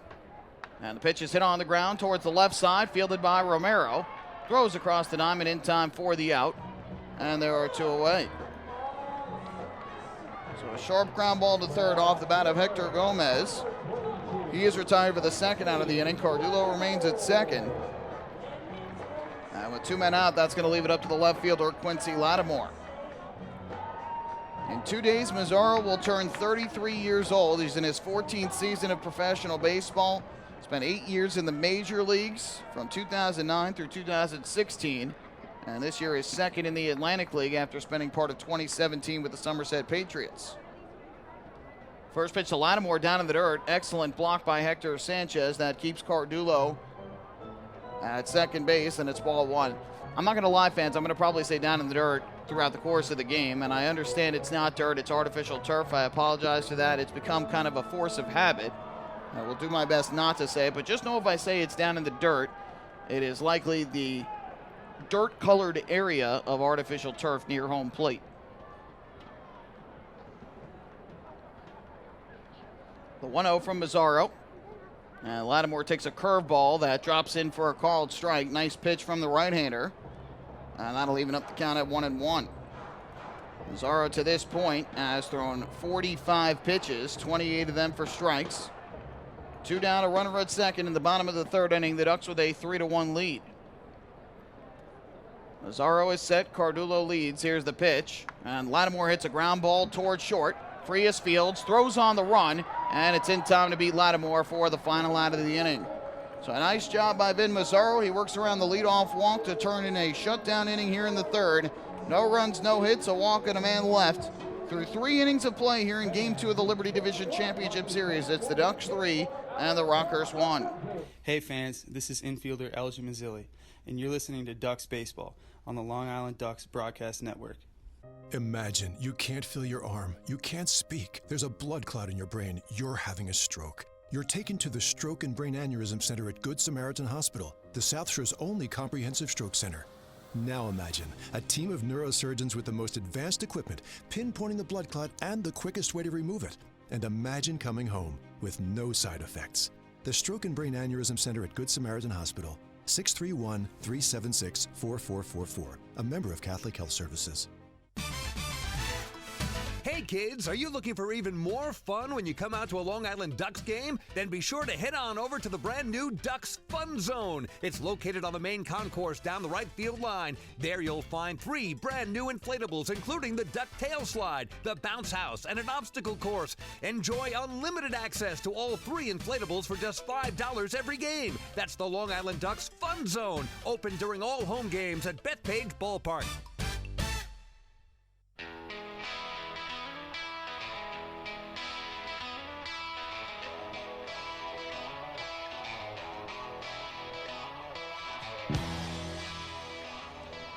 On to the 4th inning we go here in High Point, North Carolina. The Ducks with a 3-1 lead over the Rockers in Game 2 of the Liberty Division Championship Series. Craig Stem back to the mound to begin his 4th inning of work and trying to bounce back after a rocky 3rd inning, in which the Ducks sent 7 men to the plate and scored 3 runs on 3 hits and a walk to take a 3-1 lead. Hector Sanchez will lead things off, and the first pitch to him misses down in the dirt in the turf by home plate for ball 1. Sanchez with a fly ball to left field his first time up, which came back in the 2nd inning. Stem is ready. And the 1-0. Checked his swing, took the pitch downstairs again. And Sanchez now in front at 2 balls and no strikes. Sanchez yesterday for the Ducks was 1 for 2 at the plate. He had a single and a walk. 1 for 3, also hit into a double play and struck out. Here he rockets one foul down the right field line. Past Cardullo and into the Rocker bullpen. And so the count moves to 2-1. And the Ducks had 10 hits in the game yesterday. Every member of the flock got on base safely at least once in the game.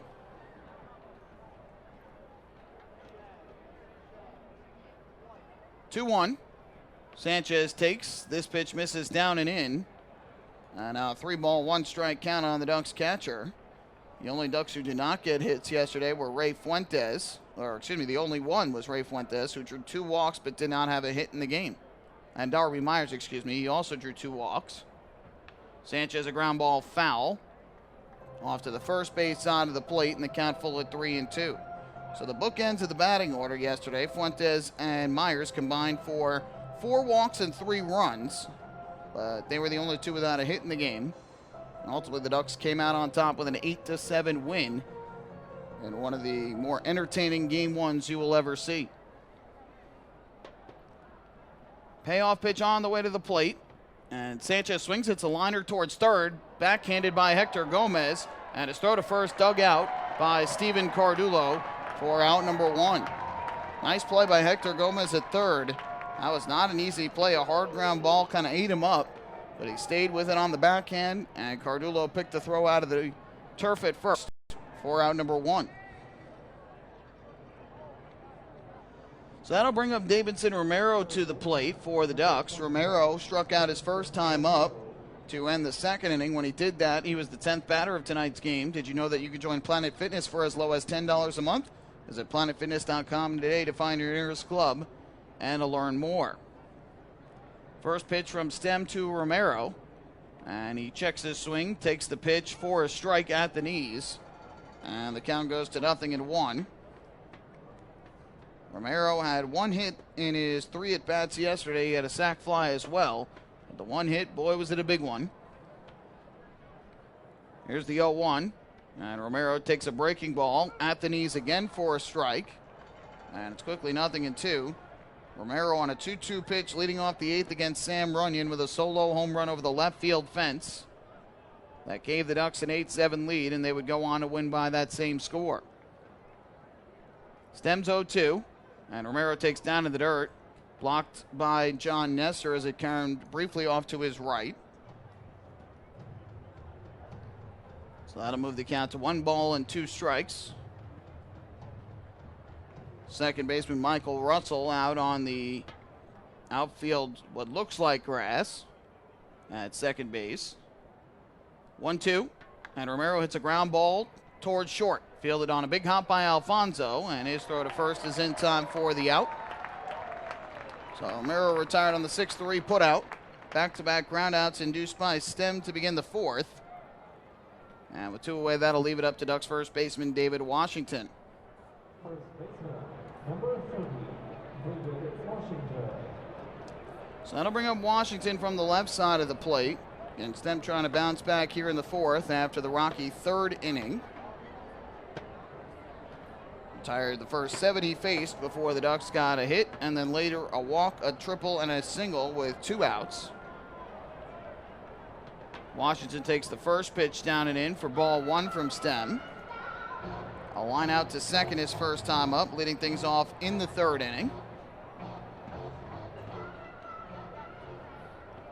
Stem's 1-0.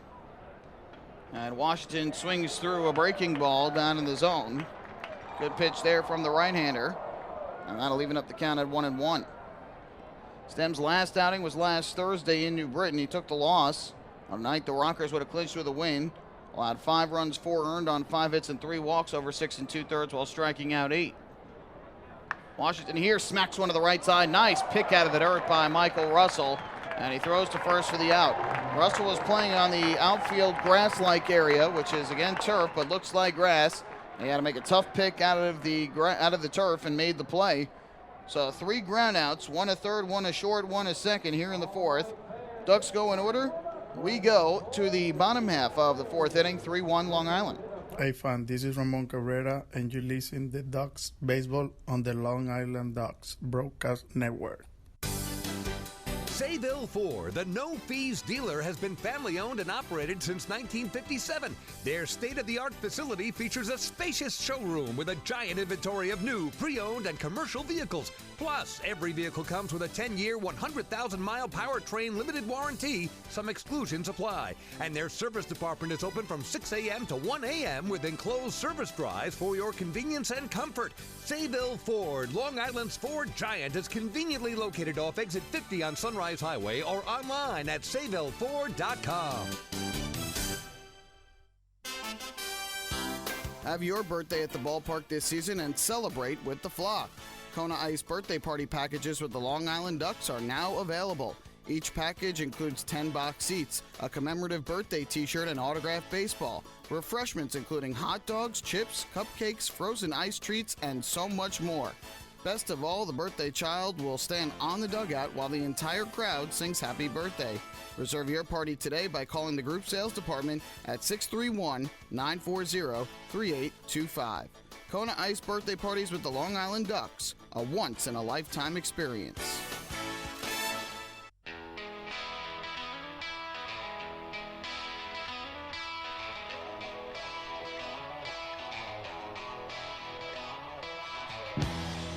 Ducks fans, New York Sports Day is one of the largest independent New York sports news sources out there. For coverage of the Ducks, the Mets, the Yankees, major and minor league baseball, football, basketball, hockey, and soccer, visit nysportsday.com. New York Sports Day is your independent Gotham sports news source.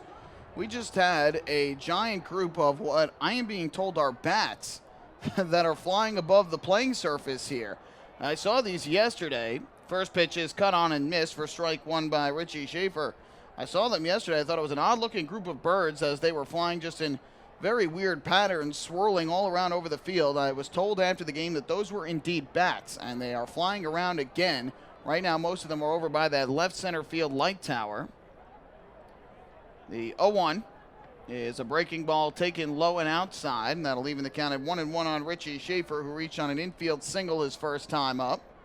Back in the second inning, that comebacker that hit off of Mazzaro ricocheted to the plate, and Hector Sanchez threw it away. Schaefer a check swing at a pitch down in the zone, and I believe they said he went around, so that is strike two on Schaefer. Mazzaro with a 1-ball, 2-strike count. He has allowed one unearned run on 2 hits and 2 walks over the first 3 innings of this game. Here's the 1-2, and that fastball is taken outside to even up the count at 2-2. Schaefer will be followed by Russell and Schroeder, righty-righty switch hitter. First 3 due up here in this 4th inning against Mazzaro. Here's the 2-2 pitch. Swinging a foul ball back behind the plate. Schaefer fights one off to stay alive. Went 0 for 3 at the plate last night, did Schaefer. Scored a run and drew 2 walks in the game. 16 walks combined between the two teams yesterday. 7 given up by Ducks pitching, 9 allowed by the Rockers pitching staff, including an uncharacteristic 8 allowed by starter John Brownell. 2-2 foul tipped and off the glove of Sanchez back behind the plate. Could not hang on to it. And so we'll do it again at 2 balls and 2 strikes.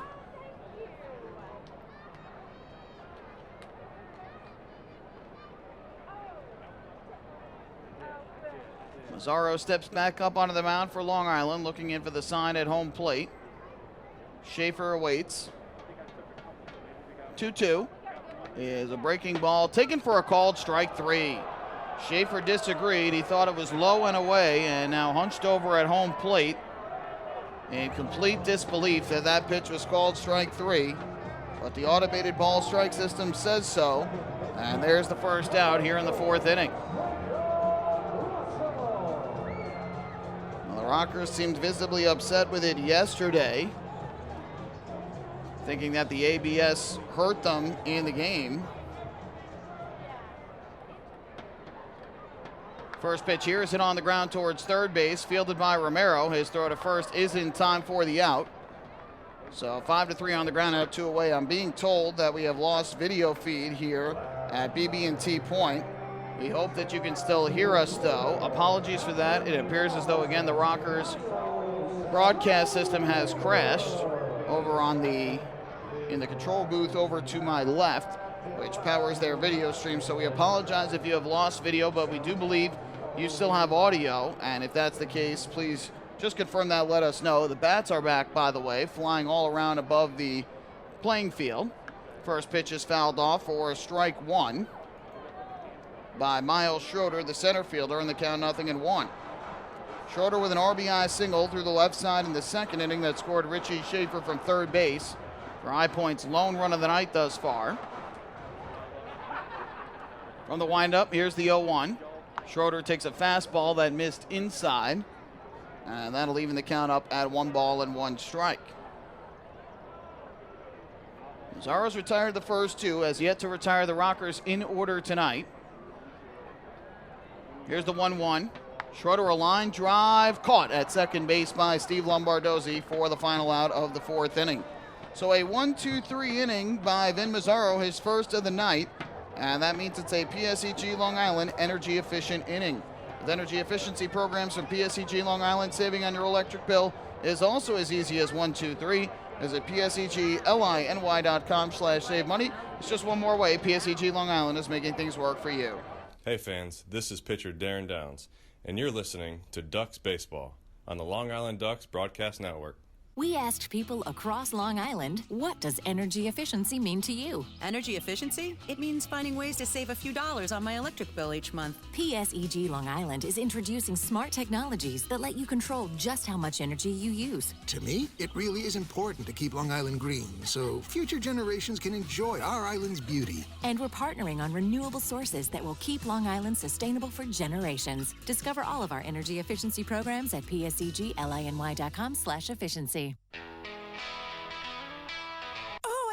I love it. The color of my new Nicolette patio is so vibrant. It's unlike anything I've ever seen. You're welcome. I'm just going to go finish that Nicolak walkway now. Make your pavers vivid Nicolak pavers. The best looking, most vibrant pavers with the most 3-color blends in the industry. Featuring Nicolak's exclusive paver shield and color blending technology. With color throughout and guaranteed not to fade. Live life in color with Nicolak. Visit Nicolak.com.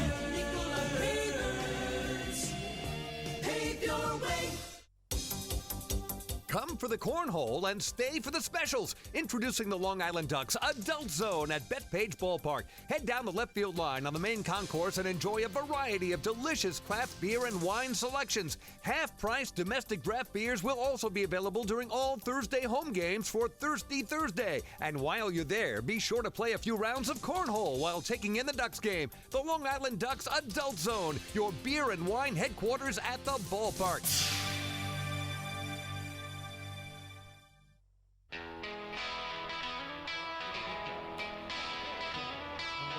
On to the 5th inning we go here at BB&T Point. Long Island Ducks 3, High Point Rockers 1. Craig Stem back to the mound.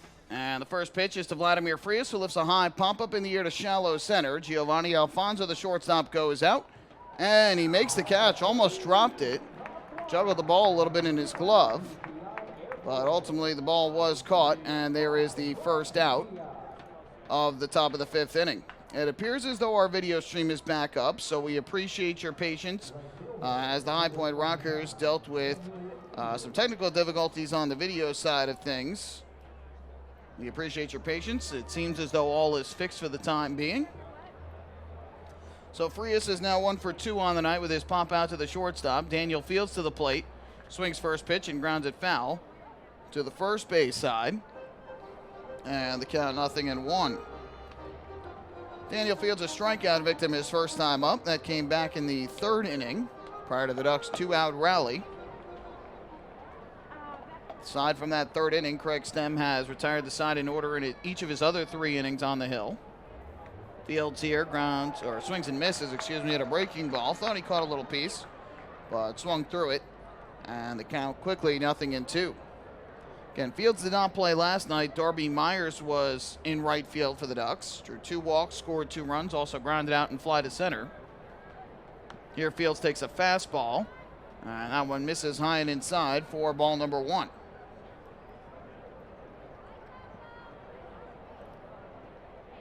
Waiting in the on-deck circle, Ray Fuentes for Long Island. Pitch here, breaking ball, taken low and outside. And that will even up the count at 2 balls and 2 strikes.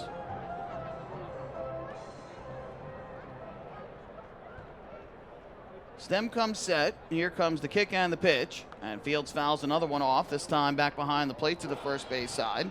5 in a row have been retired by Craig Stem since the RBI single to center by Ford in the 3rd. First 4 on groundouts and then a pop out to the outfield. And here come the bats again, swarming around all above the ballpark. Again, the 2-2 pitch. Fields will swing and a tapper foul at home plate. I'm just waiting for a baseball to get lined or lifted to the outfield and hit one of those. Never want any sort of cruelty to animals or anything like that, but just to see how an umpire and crew would react if a ball hits a bat in play and it alters the trajectory of the baseball. 2-2. Fields a check swing roller to third, backhanded by Hector Gomez. The long throw, and he beats Fields by a step for the second out of the inning. Nice play by Gomez again. He has looked strong at third base. Made 12 errors there this year, but has played very well at third tonight. So 2 down in the inning. The bases remain empty, and that's going to send it back to the top of the order for Ray Fuentes. Well, it is time for our trivia question. We kind of alluded to it before, but we will give you the question again.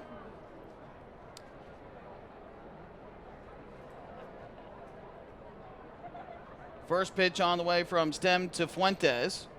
And the breaking ball is taken low and inside for ball number 1. Fuentes with a pop-up to short, a walk, and a run scored thus far tonight. Here's the 1-0. High pop-up in the air to shallow right. Michael Russell, the second baseman, is out, and he will make the catch for the final out of the inning. So Craig Stem with his second straight 1-2-3 inning, his 4th in 5 innings tonight. Ducks go in order. We're halfway through here in Game 2. 3-1 in favor of the Flunk. Hey fans, this is pitcher Rob Rogers, and you're listening to Ducks Baseball on the Long Island Ducks Broadcast Network. We asked people across Long Island, what does energy efficiency mean to you? Energy efficiency? It means finding ways to save a few dollars on my electric bill each month. PSEG Long Island is introducing smart technologies that let you control just how much energy you use. To me, it really is important to keep Long Island green so future generations can enjoy our island's beauty. And we're partnering on renewable sources that will keep Long Island sustainable for generations. Discover all of our energy efficiency programs at psegLiny.com/efficiency. Take your group out to the ball game this season and enjoy all the fun of Ducks baseball at discounted prices with the picnic area, luxury suites, the Smokin' Owls party deck, and so much more. Bringing your group to the game will be an unforgettable experience. The Ducks even offer opportunities to sing the national anthem, serve as the Ridgewood Savings Bank color guard, be the Nicolak Dream Team, put on a pregame performance, or shag fly balls during Ducks batting practice. To book your outing today, call 631-940-3825 and ask for the group sales department. Long Island Ducks Baseball. Good times every time.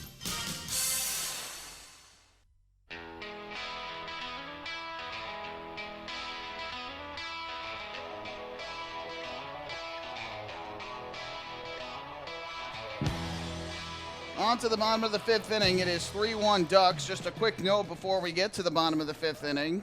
We are back on the air. We do have video for you. However, it sounds as though that the Rockers are still dealing with some technical issues on their video side. So for the moment, we don't have their multi-camera feed. They were kind enough to at least route us to one of their camera views, their view from behind home plate, which will follow the action.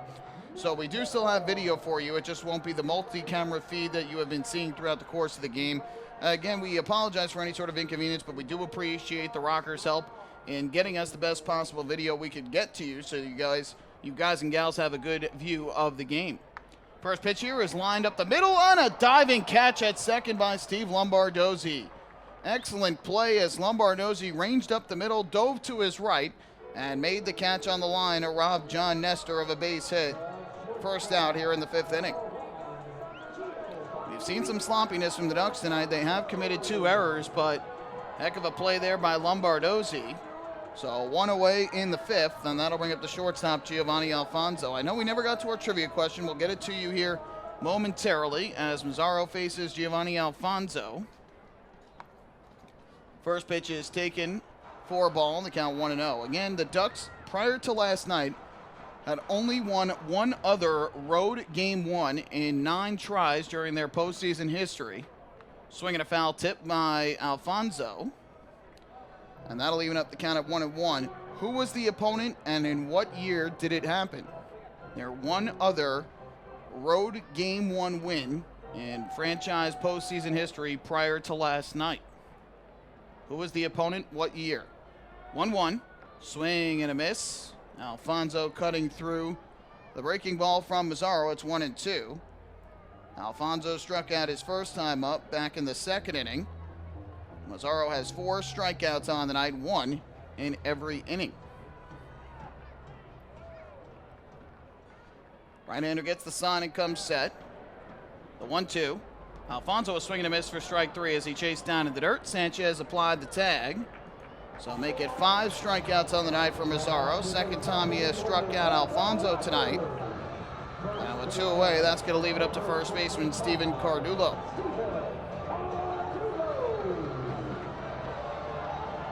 On the out-of-town scoreboard, Freedom Division Championship Series, they're in the top of the second inning. York Revolution 1, Sugarland Skeeters nothing. Carlos Pimentel, the former Dunk, getting the start tonight for Sugarland. And Dan Miner on the hill starting for the York Revolution. Ryan Dent's RBI double accounting for the lone run of that ball game. First pitch here, and that's crushed in the air to deep left center field. Racing over Ray Fuentes and LJ Mazzilli, and it is Fuentes on the run who makes the call and the catch for the final out of Vin Mazzaro's second straight 1-2-3 inning. So another good running catch by Ray Fuentes. Second in a row of a 1-2-3 inning. And Mazzaro has retired 9 in a row since the leadoff walk in the third inning. 5 innings in the books here in Game 2 of the Liberty Division Championship Series. Ducks 3, Rockers 1. Hey fans, this is outfielder Ray Fuentes, and you're listening to Ducks Baseball on the Long Island Ducks Broadcast Network. Hey Ducks fans, the official hotel of the Long Island Ducks is the Radisson Hotel, Hauppauge, Long Island. It's centrally located on the north shore of Long Island and offers a home away from home for both business and leisure guests. The Radisson Hotel, Hauppauge, Long Island features an indoor pool, 24-hour business center, a fitness center, and complimentary Wi-Fi in all guest rooms. Enjoy the contemporary American cuisine at the Fountain Grill restaurant or grab a quick bite to eat at Cafe Pronto. And best of all, it's only minutes away from Bethpage Ballpark. The Radisson Hotel, Hauppauge, Long Island, the official hotel of the Long Island Ducks. Call 631-231-1100 today. That's 631-231-1100. Hey Ducks fans, stay up to date with Long Island's hometown team by visiting Quack of the Bat, the official blog of the Long Island Ducks. Quack of the Bat will bring Ducks fans beyond the headlines with in-depth feature articles, breaking news stories, game previews, and so much more. Interact with the team during the entire season through quotes directly from the players and coaches, as well as exclusive video clips and photos.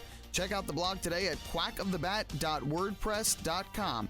Quack of the Bat, the official blog of the Long Island Ducks.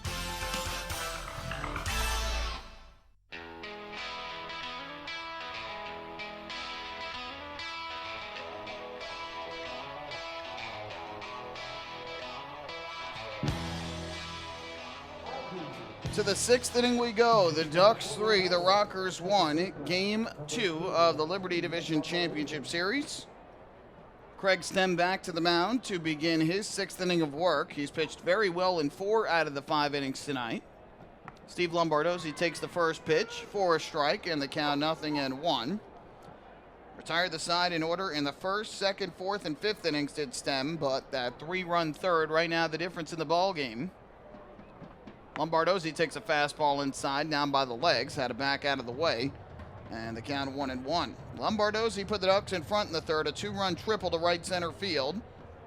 His 4th hit and 3rd and 4th RBIs already of the postseason. 1-1 here again, misses down and in. And that'll move the count to 2 balls and a strike. Fly to right his first time up, so he's 1 for 2 on the evening. Also scored a run in the third, scoring on Lou Ford's RBI single. 2-1. Pitch missed off the outside corner. And now the count 3 balls and a strike. Ford and Mazzilli to follow here in the 6th inning. Stem is ready. And the 3-1 is a fastball taken on the outside corner at the knees for a strike. That'll run the count full at 3-2. No action for the Rockers yet in their bullpen. Stem currently is at a total of just over 80 pitches.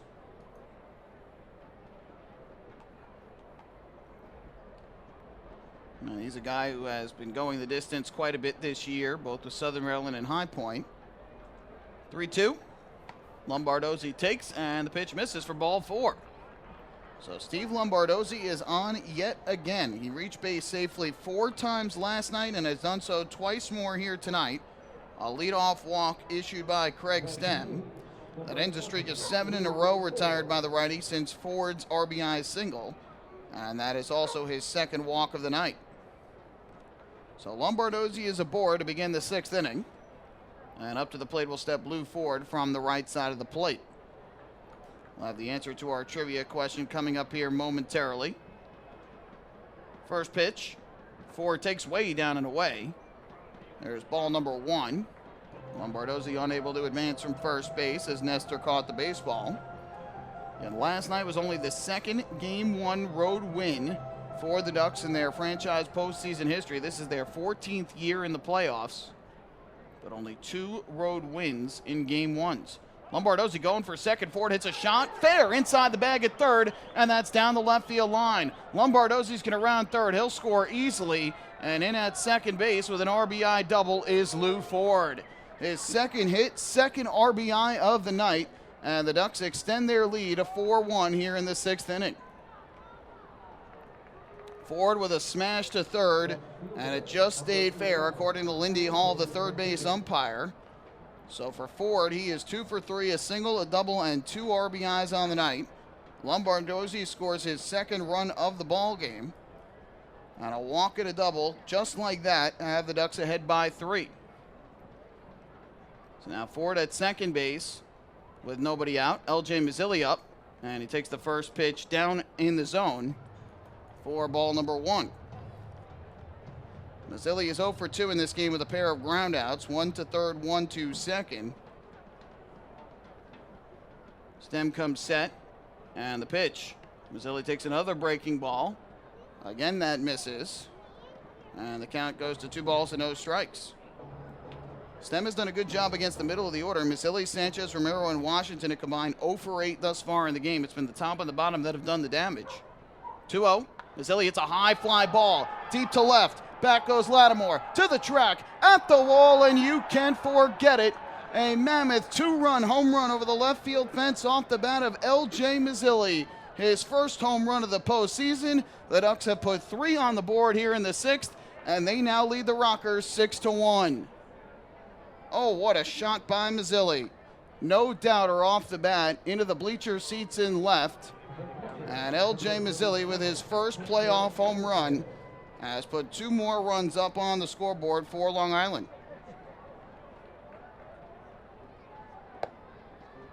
So now the bases are cleared, but 3 runs are in, and with that, the Rockers are going to get a right-hander loose in their bullpen. First pitch misses down and in here for ball 1 of Kyle Hansen. Second home run of the playoffs for the Ducks after Romero hit the first yesterday, which gave the Ducks the win. Pitch. Sanchez takes an off-speed pitch. That one misses upstairs. And Stem quickly behind a 2-0. So a walk, an RBI double, and a 2-run home run have put 3 more up on the board for Long Island. 2-0 to Sanchez. And he swings and taps one into the ground, foul. Looked like he was expecting a fastball and got a breaking ball. Kyle Hansen, the former Duck's going to start to get loose for the Rockers. Stem appears to be struggling here in the 6th inning. Middle infielders playing back behind the infield. Here's the kick of the pitch. And Sanchez checks his swing. He takes up and in. Oh, actually, it looks like it was fouled off. I believe the count is even at 2-2. Indeed it is. It's a 2-ball, 2-strike count. And then that foul ball kept it at 2-2. Stem kicks and fires. Sanchez a swing and a miss for strike 3. Might have foul tipped it into the glove of the catcher John Nestor, but Stem gets the strikeout. Sanchez now 0 for 3 in this game. And for Craig Stem, that is just his 3rd strikeout of the night. So again, the Ducks with 2 postseason home runs after hitting 128 homers during the regular season, which meant the Chappies Home Run Challenge. They had to hit 100 to meet the challenge, and so Chappies Funeral Homes will donate $5,000 to the Quacker Jack Foundation. First pitch on the way to Romero. He swings and hits a high fly ball. That's deep down the left field line, but this ball is going to hook foul. And the count goes to 0-1. Had the distance, but pulled it foul. 0-1 on Romero, who has struck in and grounded to short.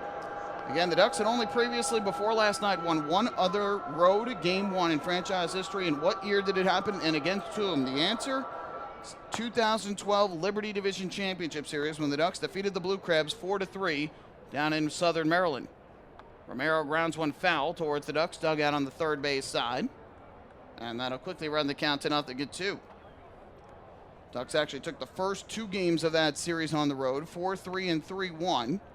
Came back to Long Island, lost games 3 and 4, 7-5 and 4-3, but won game 5, 5-4 en route to an Atlantic League championship. Stem comes set. The 0-2 to Romero. And he swings and lines one a short, caught by Alfonso for the second out of the inning. Good solid contact by Romero, but hit it right at Alfonso. So since the home run, Stem has retired 2 in a row. And now with 2 away, that'll leave it up to David Washington. So the Ducks with a pair of 3-run innings here tonight now have a 5-run lead at 6-1. Here is David Washington to the plate for Long Island. First pitch from Stem, and Washington hits a high pop-up, foul to the third base side, and that will go back into the seats out of play, 0-1. Washington is 0 for 2 in this game. He lined to second and grounded to second in his 2 trips to the plate thus far. Stem is ready. Here comes the 0-1 pitch. Kicks and comes home, and Washington is swinging a miss. Cut through the fastball from the right-hander, and now Stem a strike 3 away from getting out of further trouble here in the 6th inning. So 0 for 2 thus far is Washington. After last night at the plate, he picked up a hit in 3 at-bats and a walk. Here's the 0-2. And he checks his swing, takes the pitch low and inside. That'll move the count to 1-2. Washington had a triple in the 3rd and drew a walk in the 4th yesterday, scored a run, but was also caught stealing second base. The 1-2. Fastball taken. That one misses the inside corner. And that'll even up the count at 2 balls and 2 strikes. Stem in a battle right now. He is just short of 100 pitches, 98 on the night for Craig Stem. This will probably be his final inning. 2-2. Washington takes an off-speed pitch. That misses high and away. And the Ducks first baseman has worked the count from 0-2 to 3-2. Bases are empty, so there are no runners to get the head start with the 3-2 count and 2 outs. Stem gets the sign and comes set at the belt. The payoff pitch. At Washington, a line drive into right field for a base hit. Out of the reach of Michael Russell, who was playing in shallow right. Just could not come up with the catch on the line drive. So David Washington has his first hit of the ball game. For the Ducks, it is their 6th hit of the night. And with a runner at first and 2 away, that'll bring up the shortstop, Vladimir Frias. But first out of the dugout is rocker manager Jamie Keefe. And that's going to be all for Craig Stem tonight. 4 really good innings from Stem, but a rocky 3rd and a rocky 6th, and he will exit the ball game with a runner at first and 2 outs here in the 6th inning, with the Rockers trailing by 5. Pitching change here at BB&T Point. Hey fans, this is manager Wally Backman, and you're listening to Ducks Baseball on the Long Island Ducks Broadcast Network. Imagine you can't feel your arm, you can't speak, there's a blood clot in your brain, you're having a stroke. You're taken to the Stroke and Brain Aneurysm Center at Good Samaritan Hospital, the South Shore's only comprehensive stroke center. Now imagine a team of neurosurgeons with the most advanced equipment, pinpointing the blood clot and the quickest way to remove it. And imagine coming home with no side effects. The Stroke and Brain Aneurysm Center at Good Samaritan Hospital, 631-376-4444, a member of Catholic Health Services. Come for the cornhole and stay for the specials. Introducing the Long Island Ducks Adult Zone at Bethpage Ballpark. Head down the left field line on the main concourse and enjoy a variety of delicious craft beer and wine selections. Half-price domestic draft beers will also be available during all Thursday home games for Thirsty Thursday. And while you're there, be sure to play a few rounds of cornhole while taking in the Ducks game. The Long Island Ducks Adult Zone, your beer and wine headquarters at the ballpark.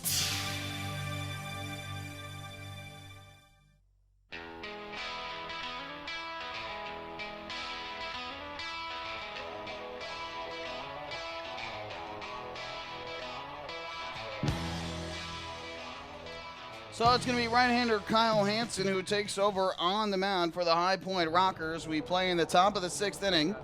The Ducks have taken a 6-1 lead, courtesy of an RBI double by Lou Ford and a 2-run home run off the bat of L.J. Mazzilli.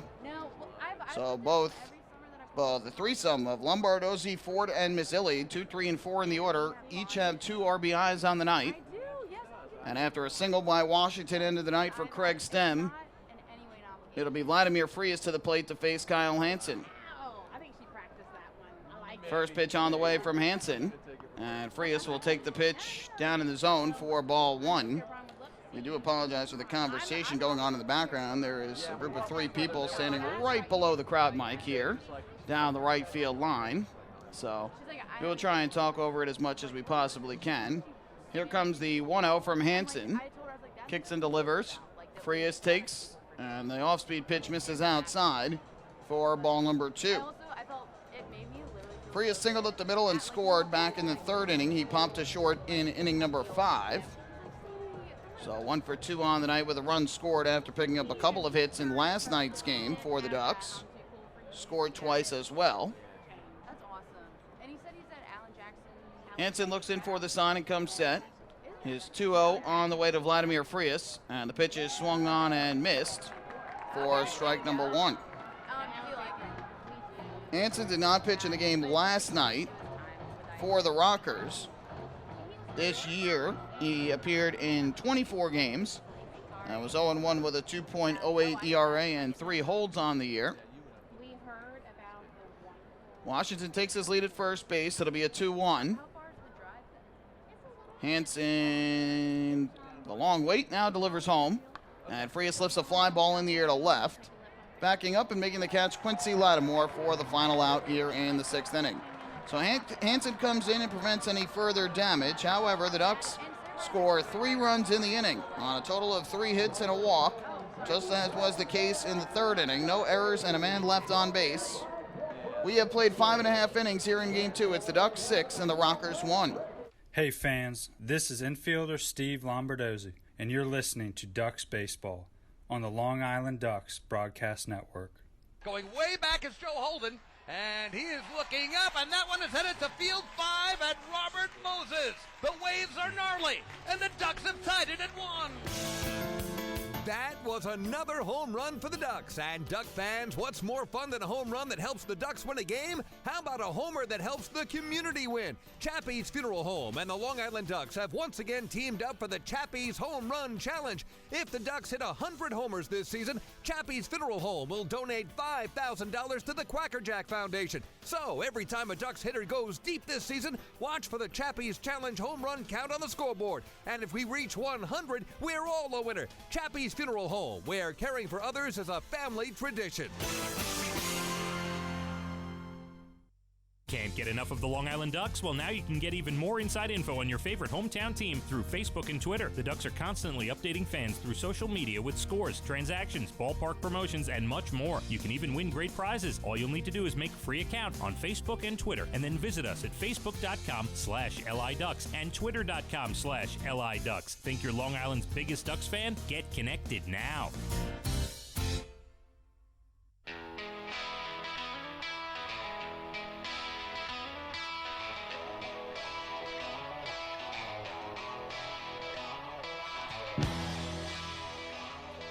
Well, the Ducks with their second 3-run inning of the night have taken a 5-run lead over the Rockers. It's a 6-1 ball game as we make our way to the bottom half of the 6th inning. A double by Lou Ford that brought in a run and a 2-run home run off the bat of L.J. Mazzilli, making it a 3-run inning. Vin Mazzaro back to the mound to begin his 7th inning of work. And the first pitch is taken on the inside corner for a strike. And the count goes to 0-1. And we will do our very best to tell you exactly what is going on here, but our view has now been completely obscured of home plate. And we'll tell you why after this 0-1. Mazzaro winds and fires. And it's a breaking ball taken down in the dirt, blocked by Sanchez, 1-1. There is a luxury suite that is off to the left side of the control room to our left, which is where we are situated down the right field line. And when there is a group of people that is out there, as there is right now, we can completely not see home plate. So I am telling you what I am seeing off of the live monitor in the control room off to our left. Breaking ball is taken. Good pitch by Mazzaro, but the automated ball strike system says it missed up and away. And the count moves to 2-1. Jared Mitchell, the batter, he walked in the first, got stranded at second, and then struck out swinging in the third. Here comes the 2-1. Well, actually, now stepping out is Mitchell. Mazzaro will go through the signs once again. Brian Clark, a lefty, meanwhile, is starting to get loose in the rocker bullpen after Hansen got the final out of the top of the sixth. Mitchell here swings and lifts one in the air foul down the left field line. That's going to go out of play. And that'll even up the count at 2 balls and 2 strikes. Vin Mazzaro, to this point, has given up just 1 unearned run over the first 5 innings of this game. Has struck out 5, has walked 2, and has given up just 2 hits. 2-2. Slider taken. That one misses the inside corner. Try to catch the corner down near the knees of Mitchell, but now the count is full at 3 balls and 2 strikes.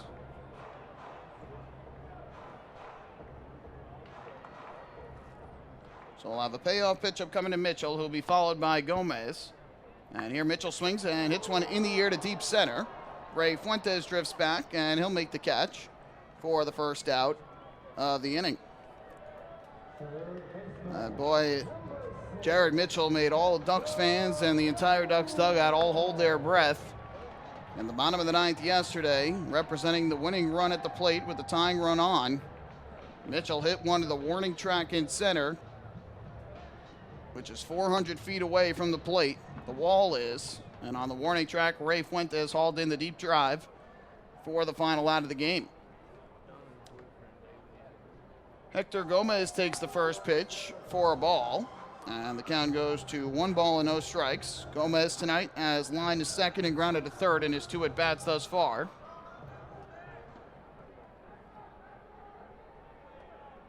Mazzaro from the windup, and the 1-0. Gomez takes a breaking ball. This one misses downstairs again. And it's quickly 2 balls and no strikes.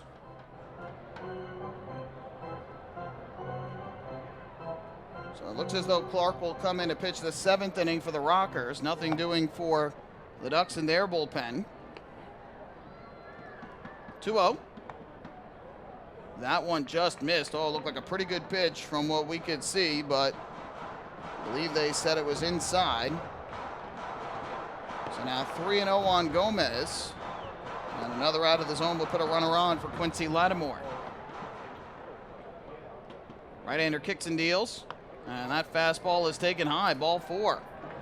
4 pitches all near the strike zone, but none of them called strikes. And Ben Mazzaro issues a 1-out walk in the 6th inning. We told you the score in the Freedom Division Championship Series game. In St. Pete, Florida, Tampa Bay Rays have a 2-0 lead over the Yankees, top half of the 4th inning. Loizaga pitched the 1st inning for the Yankees. Jay Happ now on in relief. Morton the starter tonight for the Rays. First pitch on the way from Mazzaro to Lattimore. Righty kicks and fires. This one is swung on and fouled off. Nope, popped up, in the air to second base. Lombardozi under it. He'll make the catch for the 2nd out. And my apologies.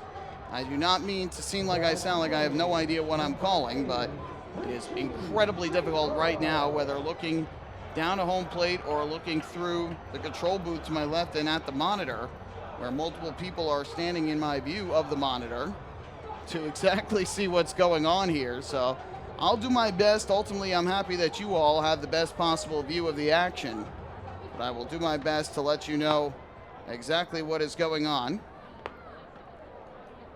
First pitch here, Mazzaro deals, and that taken outside for ball number 1 to the Rocker designated hitter, Richie Schaefer, who tonight has an infield single, a run scored, and a strikeout. 1-0. Check swing. And it looks like he did not go around. And so the count 2 balls and no strikes on Schaefer. Mazzaro trying to work around the 1-out walk issued to Hector Gomez.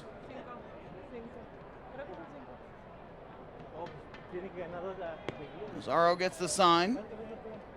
Here's the 2-0. Fastball taken. And that pitch is a called strike. I know that because I could hear Silvio Martinez shout strike through our crowd microphone. And so the count 2-1. 6-1 Ducks, bottom half of the 6th inning. Mazzaro looking in for the sign from Sanchez. Now he's ready to go. The 2-1. Schaefer tops one into the air, foul back behind the plate. Sanchez gives it a look. But this will be well out of play. It's 2-2. Mets all over the Marlins at Citi Field. 9-0 game there, top half of the 4th inning. DeGrom, the starter for the Mets. Duggar began for the Marlins, and now Chen is pitching. Pete Alonso with his 51st home run of the year for the Mets in that ball game. And New York City FC leading Atlanta United FC 3-1 at Yankee Stadium on a hat trick from Alexandru Mitrita. Mazzaro's 2-2. Here's the pitch. Fastball taken just off the outside corner. Another good pitch from Mazzaro, but just off the edge of the plate.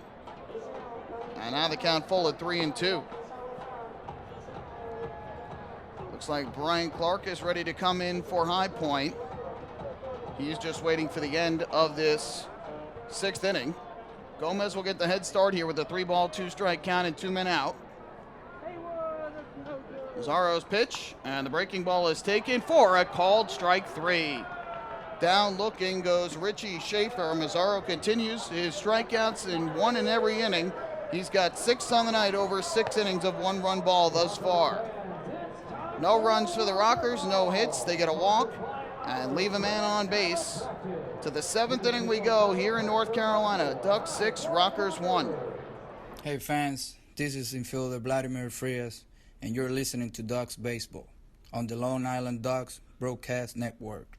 Imagine you can't feel your arm, you can't speak. There's a blood clot in your brain. You're having a stroke. You're taken to the Stroke and Brain Aneurysm Center at Good Samaritan Hospital, the South Shore's only comprehensive stroke center. Now imagine a team of neurosurgeons with the most advanced equipment, pinpointing the blood clot and the quickest way to remove it. And imagine coming home with no side effects. The Stroke and Brain Aneurysm Center at Good Samaritan Hospital, 631-376-4444, a member of Catholic Health Services. Come for the cornhole and stay for the specials. Introducing the Long Island Ducks Adult Zone at Bethpage Ballpark. Head down the left field line on the main concourse and enjoy a variety of delicious craft beer and wine selections. Half-price domestic draft beers will also be available during all Thursday home games for Thirsty Thursday. And while you're there, be sure to play a few rounds of cornhole while taking in the Ducks game. The Long Island Ducks Adult Zone, your beer and wine headquarters at the ballpark.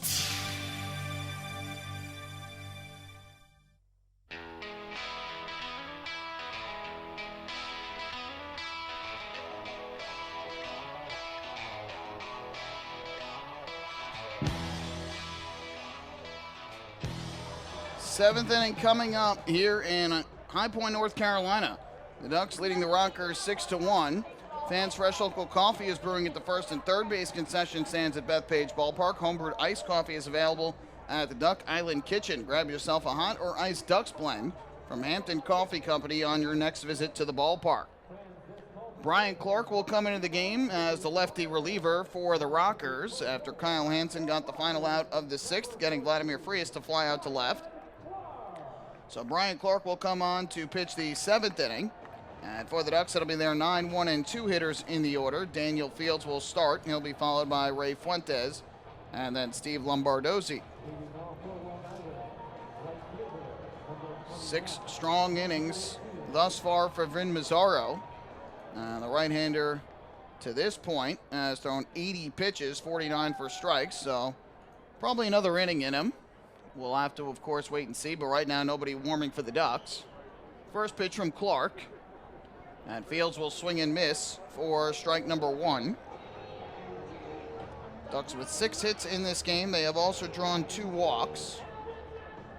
Sanchez, Romero, and Fields, the only 3 Ducks that have not picked up an appearance on the base paths tonight. 0-1 is downstairs, and that'll even up the count at 1-1. Fields struck out in the 3rd, bounced to 3rd in the 5th. The Ducks using the 3rd and the 6th to account for their runs tonight, 3 runs in each inning. 1-1. Left-hander deals. Fields takes. Fastball catches the inside corner for the strike, despite Fields backing away out of it. And that'll move the count to 1-2. Fields getting the start tonight after Darby Myers started in right field last night for the Long Island Ducks. 1-2. And Fields lifts a fly ball in the air to left. That's hit pretty well. Back goes Lattimore to the track. He's at the wall, jumps up, and you can forget it. A solo home run the other way off the bat of Daniel Fields. His first home run of the postseason. And the Long Island Ducks extend their lead to 7-1 over the Rockers. A lefty-lefty matchup, which at times has given Fields trouble. But what a drive there as he goes the other way to left over the reach of a leaping Quincy Lattimore. And the Ducks' second home run of the night, 3rd of the postseason, has made it a 6-run ball game. So Daniel Fields with his first hit, first RBI, and first run of the playoffs. Now Ray Fuentes to the plate. First pitch here is hit on the ground towards second base, fielded by Russell. And his off-balance throw is in time for the out. 1 away. Fuentes now 0 for 3 with a walk and a run scored tonight.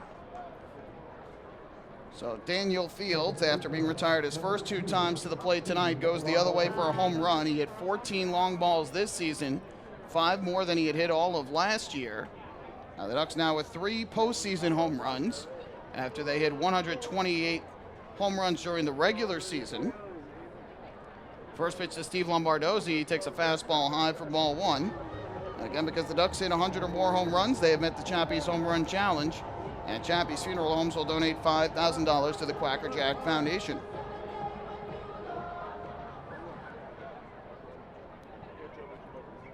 Here's the 1-0. Lombardozi lifts a fly ball to shallow left. Going out, Alfonso. Coming in, Lattimore. And on the run, Lattimore makes the catch for the second out of the inning.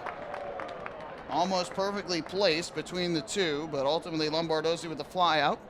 It's now 1 for 3 with a triple, 2 RBIs, 2 runs, and a walk. Having another very nice night at the plate for Long Island. So 2 down in the inning, and that'll leave it up to Lou Ford. Brian Clark this year appeared in 45 games for the Rockers. He was 3-3 with a 2.27 ERA and 13 holds on the season. Clark gets the sign from Nestor. His first pitch. Ford takes a fastball up and away for ball 1. Ford has had a nice night. A single, a double, has driven in a run and has scored a run in his 3 at-bats. Grounded to second his first time up. Ford now with 2 RBIs thus far in the playoffs. 1-0 here is cut foul back to the screen behind home plate. And that'll even up the count at 1-1.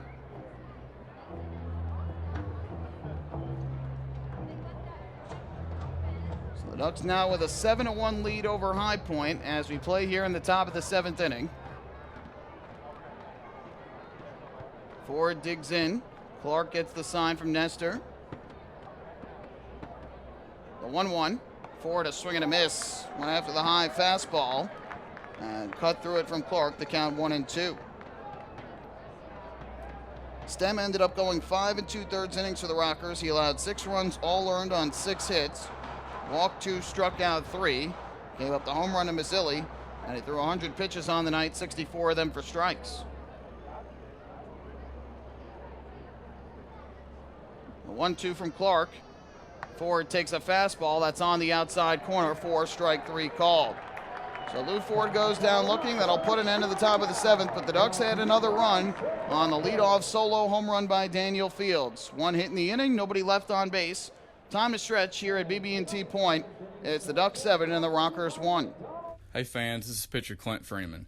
and you're listening to Ducks Baseball on the Long Island Ducks Broadcast Network.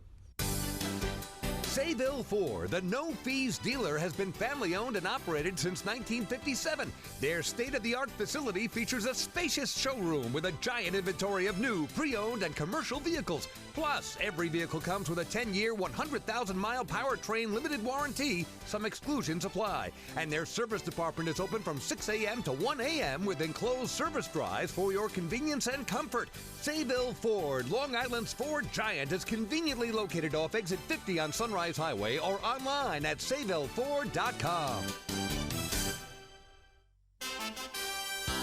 Have your birthday at the ballpark this season and celebrate with the flock.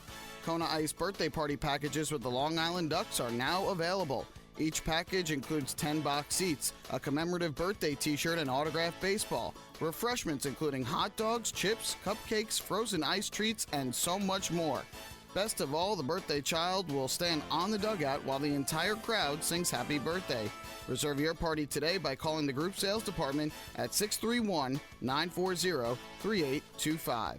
Kona Ice birthday parties with the Long Island Ducks, a once-in-a-lifetime experience.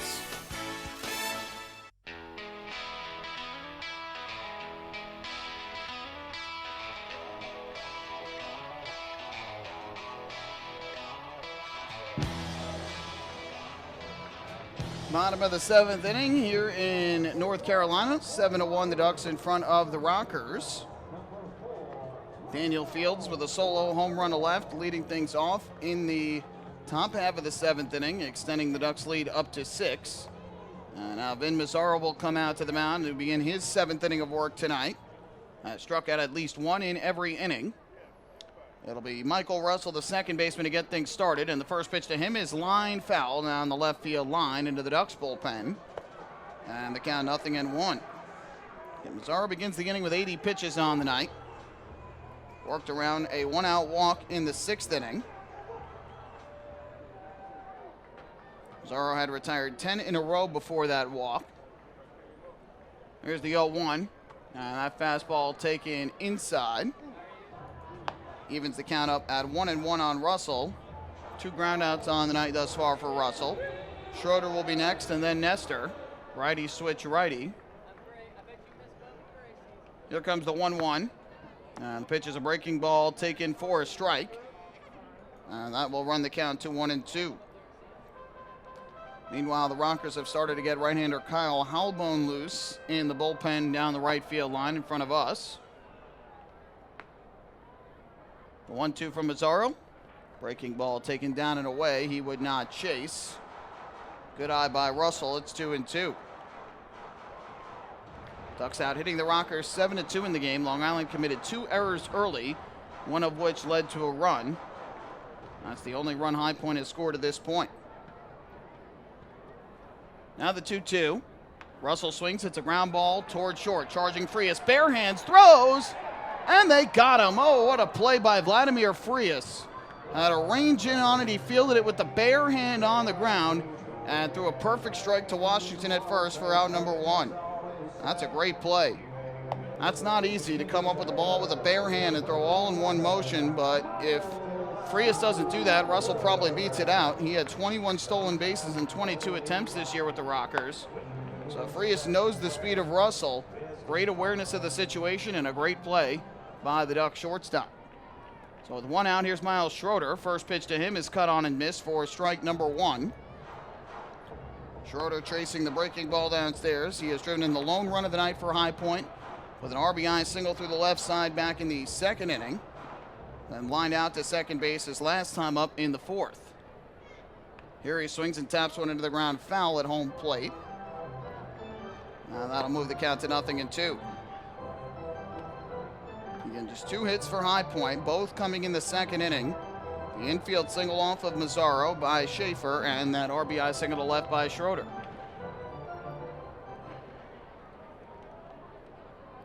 Here's Mazzaro's pitch, and Schroeder takes a curveball downstairs.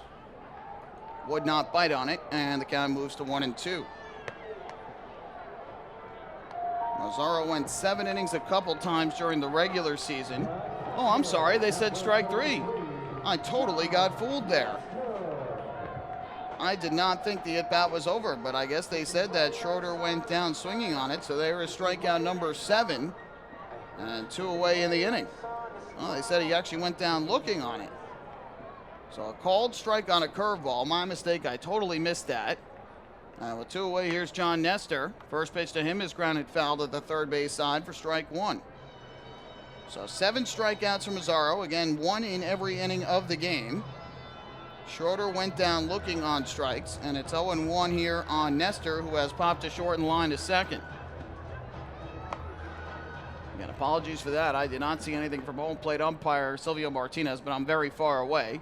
Nestor takes a breaking ball here. That one misses outside, and that'll even up the count at 1 ball and 1 strike. Mazzaro has retired this side in order twice tonight, in the 4th and in the 5th.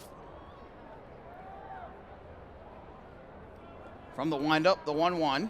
Nestor swings, hits a ground ball to third, fielded by Romero. Throws across the diamond in time for the out, and that will end the inning. A third 1-2-3 inning of the night for Vin Mazzaro, and he has allowed just 1 unearned run over 7 innings thus far tonight. Strong stuff from Mazzaro, who matches his season high for innings pitched. We go to the 8th here at BB&T Point. Ducks 7 and the Rockers 1. Hey fans, this is outfielder Darby Myers, and you're listening to Ducks Baseball on the Long Island Ducks Broadcast Network.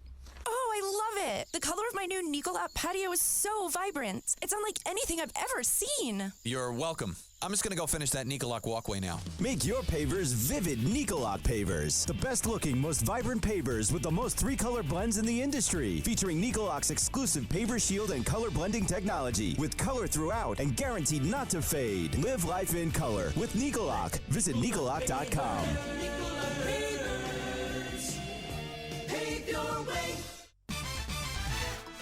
Hey kids, are you looking for even more fun when you come out to a Long Island Ducks game? Then be sure to head on over to the brand new Ducks Fun Zone. It's located on the main concourse down the right field line. There you'll find 3 brand new inflatables, including the Duck Tail Slide, the Bounce House, and an obstacle course. Enjoy unlimited access to all 3 inflatables for just $5 every game. That's the Long Island Ducks Fun Zone, open during all home games at Bethpage Ballpark.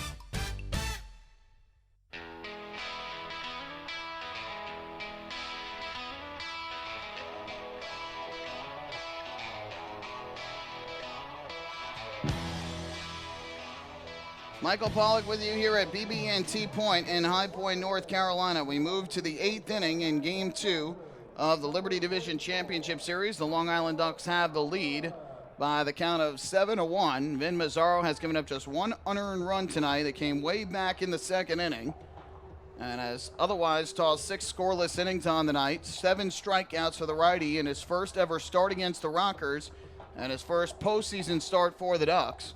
And we'll see if he comes back out to pitch the 8th inning. Right now, Kyle Halbone is taking his warm-up tosses for High Point.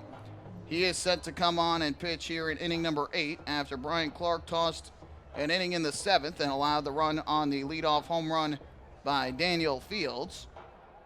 Second home run of the night for the Ducks. Mazzaro, by the way, is at 91 pitches on the night, so we'll see what the decision is of Wally Backman and the rest of the Ducks coaching staff before the bottom of the 8th. But right now the Ducks are going to try and extend their lead. And for Long Island, it'll be the middle of their order coming to the plate. L.J. Mazzilli, Hector Sanchez, and Davidson Romero, who are combined 1 for 9 tonight, but the one hit was a big one. A 2-run home run left by L.J. Mazzilli in the 6th. That at the time made it a 6-1 ball game. So here's Halbone to the mound, Mazzilli to the plate. First pitch is a fastball taken inside, and the count goes to 1-0. Aside from the home run, Mazzilli has grounded out to third and to second. 1-0, and that pitch misses downstairs for ball 2. So again, Clark, 1 inning, 1 hit, 1 run, 1 strikeout as well, and of course the home run by Fields. 2-0 is swung on and missed. Might have fouled it off. I think he did. And the count goes to 2-1 on Mazzilli. Kyle Hansen faced 1 batter and retired him in the 6th. And we told you the final line on Stem: 6 runs on 6 hits and 2 walks in 5 2/3 innings while striking out 3. 2-1. Mazzilli swings. It's a high foul ball off to the first base side and out of play. And that'll even up the count at 2 balls and 2 strikes. Well, we do know the winner of this game is going to be able to enjoy that bus ride a little bit more up to Long Island. It's not ideal for either team, about a 10 or so hour ride. But the team that comes away with the win tonight certainly will enjoy it a bit more. Here a line drive in a right center by Mazzilli. That ball's going to get down for a base hit. Miles Schroeder over to cut it off. And that's going to hold Mazzilli at first base. But he's got his second hit of the night with a leadoff single to right center. So Mazzilli, who had a hit and 2 RBIs last night and a run scored, has now got 2 hits, 2 RBIs, and a run scored tonight, as he has taken his strong season into the postseason.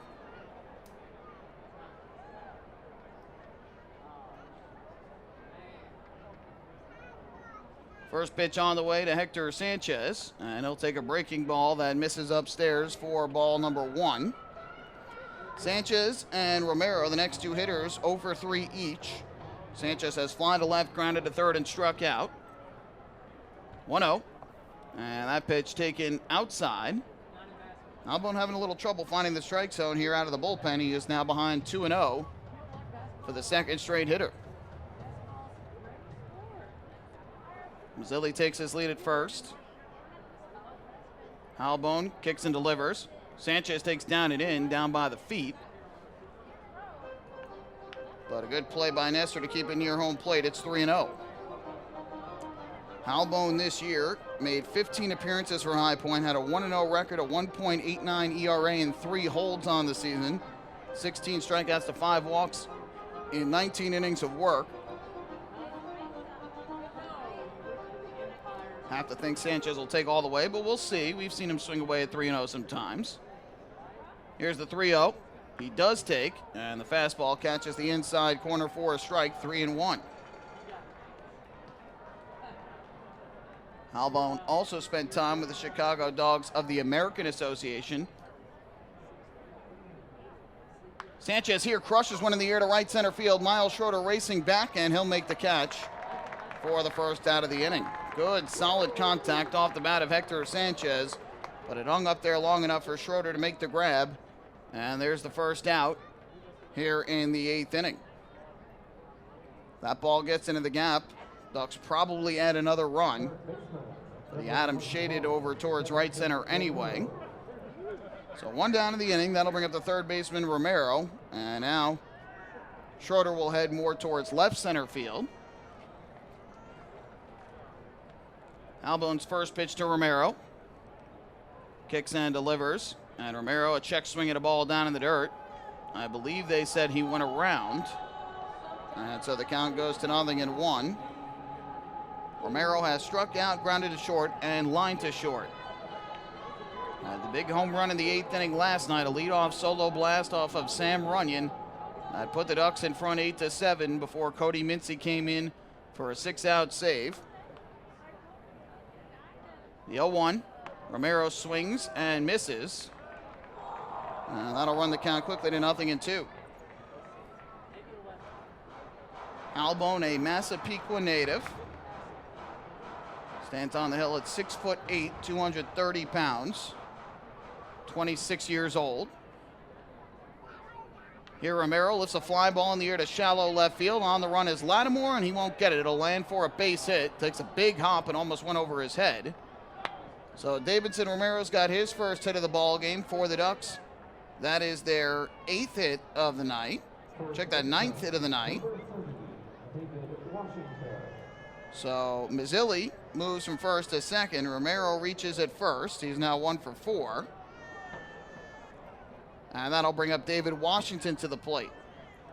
Quick chat on the mound between Nestor and the right-hander Albone to make sure that the two are on the same page. Obviously for High Point, they can't afford to fall behind further. They already trail by 6. The Ducks with 2 on, 1 out. Here is David Washington at the plate from the left side. Albone looks in for the sign, and out comes Set. First pitch on the way, and Washington takes a fastball at the knees for a strike. And the count 0-1. Washington is 1 for 3 on the night. His lone hit, a single to right back in the 6th inning that ended the night for Craig Stem. A 2-out base hit to right field. 0-1 here, misses downstairs. No, it's a called strike. Nestor dropped the ball, but Silvio Martinez made the strike call from the automated ball strike system, and so Washington quickly behind here at 0-2. Albone is ready. The 0-2. Swing and a shot toward second. Fielded by Russell. He flips to short for one on a first, double play. So Albone is able to get out of trouble after the Ducks get 2 singles here in the 8th. A 4-6-3 inning-ending double play, and that will retire the side. In the 8th for Long Island, no runs. They get 2 hits, leave a man on base. After 7.5, Ducks 7, Rockers 1.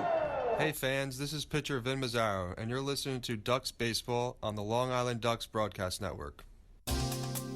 Hey Ducks fans, the official hotel of the Long Island Ducks is the Radisson Hotel Hauppauge, Long Island. It's centrally located on the north shore of Long Island and offers a home away from home for both business and leisure guests. The Radisson Hotel Hauppauge, Long Island features an indoor pool, 24-hour business center, a fitness center, and complimentary Wi-Fi in all guest rooms. Enjoy the contemporary American cuisine at the Fountain Grill restaurant or grab a quick bite to eat at Cafe Pronto. And best of all, it's only minutes away from Bethpage Ballpark. The Radisson Hotel Hauppauge, Long Island, the official hotel of the Long Island Ducks. Call 631-231-1100 today. That's 631-231-1100. Baseball fans, the Long Island Ducks mobile app has officially arrived. Powered by Clear Vision Apps, it's your one-stop shop for all things Ducks baseball. Buy tickets straight from your mobile device. Receive game status updates with push notifications. Check out up-to-the-minute news and scores and interact with the Ducks on social media. Best of all, it's free. Download the Ducks mobile app today by visiting the App Store on your Apple-powered device or Google Play on your Android-powered device. The Long Island Ducks mobile app, with you wherever you flock to.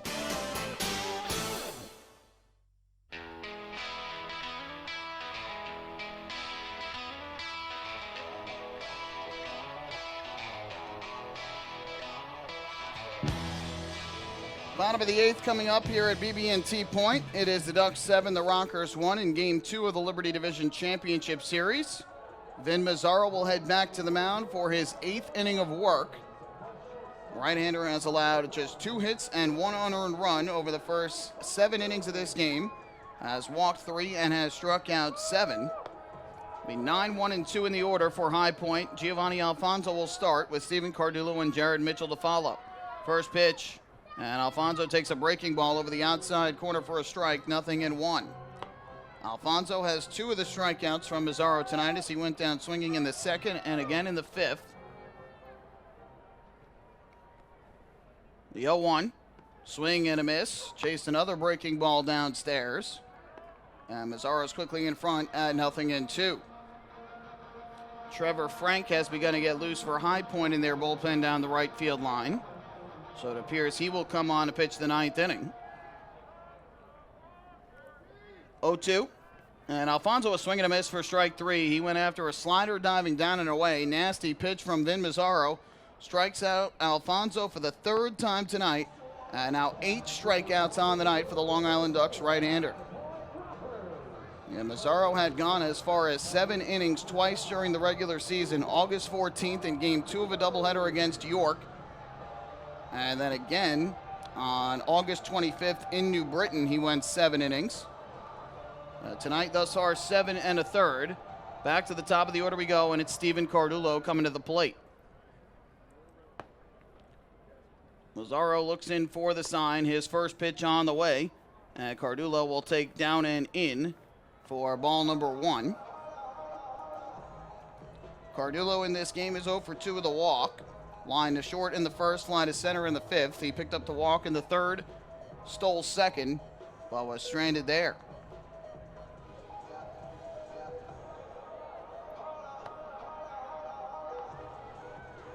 It'll be a 1-0 coming from Mazzaro to Cardullo. Right-hander with a long look in for the sign from Sanchez. Now he's ready. Here's the kick and the pitch. Swinging a foul ball off to the first base side. And that'll even up the count at 1-1 strike. Fans, a reminder, the 20th anniversary season of Ducks Baseball has been presented by Good Samaritan Hospital Medical Center, a member of the Catholic Health Services of Long Island. Here's the 1-1. Cardullo swings. It's a ground ball foul down the third baseline.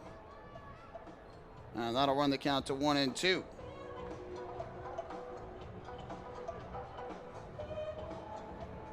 Ducks will return home, and the Rockers will head to Long Island as well after a day off tomorrow. Game 3 of the LDCS Friday night, 6:35 at Bethpage Ballpark. Mazzaro gets the sign from Sanchez. The 1-2 on the way to Cardullo. Fastball is taken high and outside, and that'll even up the count at 2-2. First 1,500 fans in attendance will receive Thunder Sticks on Friday night, courtesy of Newsday. 2-2.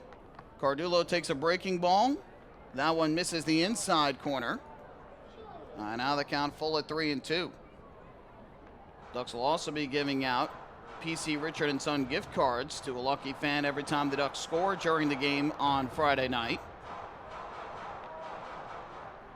Here comes the payoff pitch. Mazzaro is ready.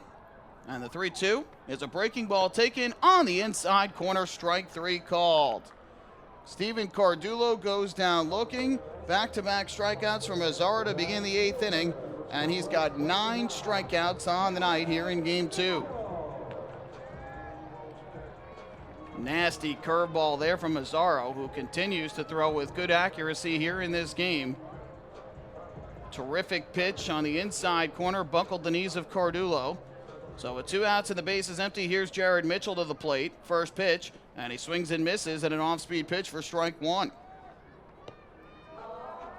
Mitchell tonight is 0 for 2. He has earned a walk, struck out looking, and fly to center in his 3 trips to the plate thus far.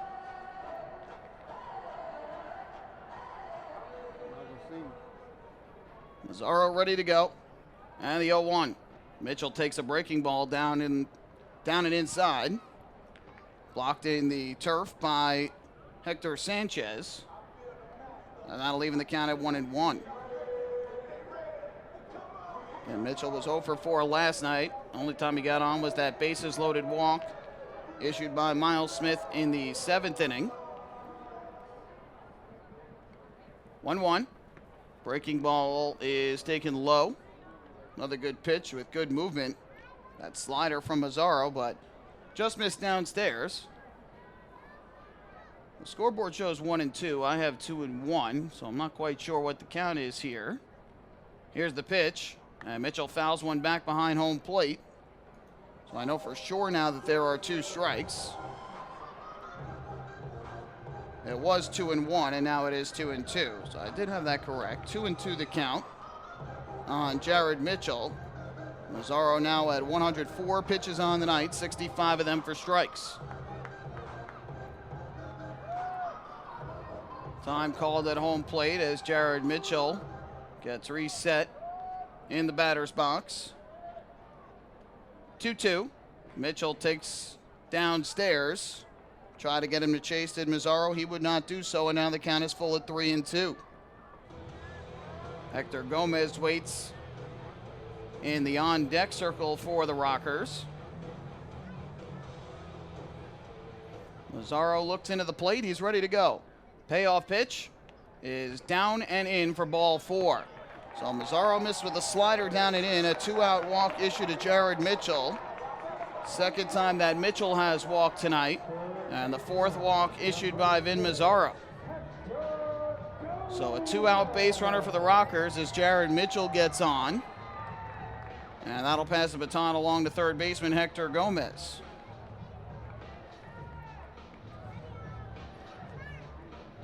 So now a righty-righty matchup. Mazzaro will have to work out of the stretch.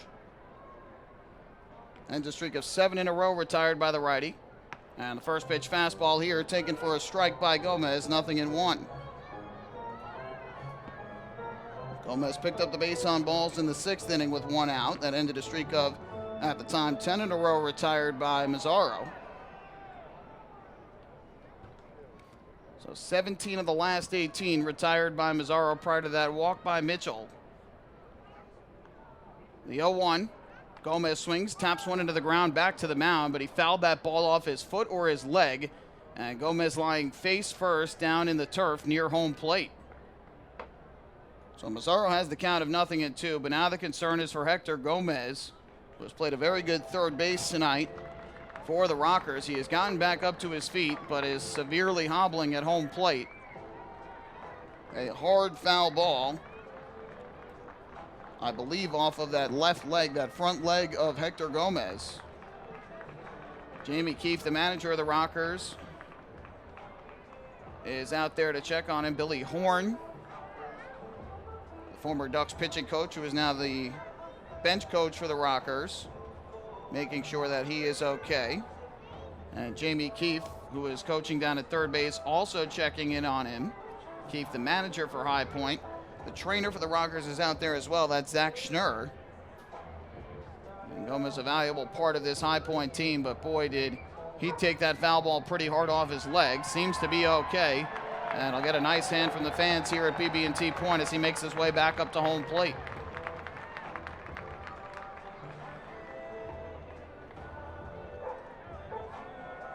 So the count is 0-2 on Hector Gomez. Jared Mitchell, the runner at first base, after drawing a 2-out walk here in the 8th.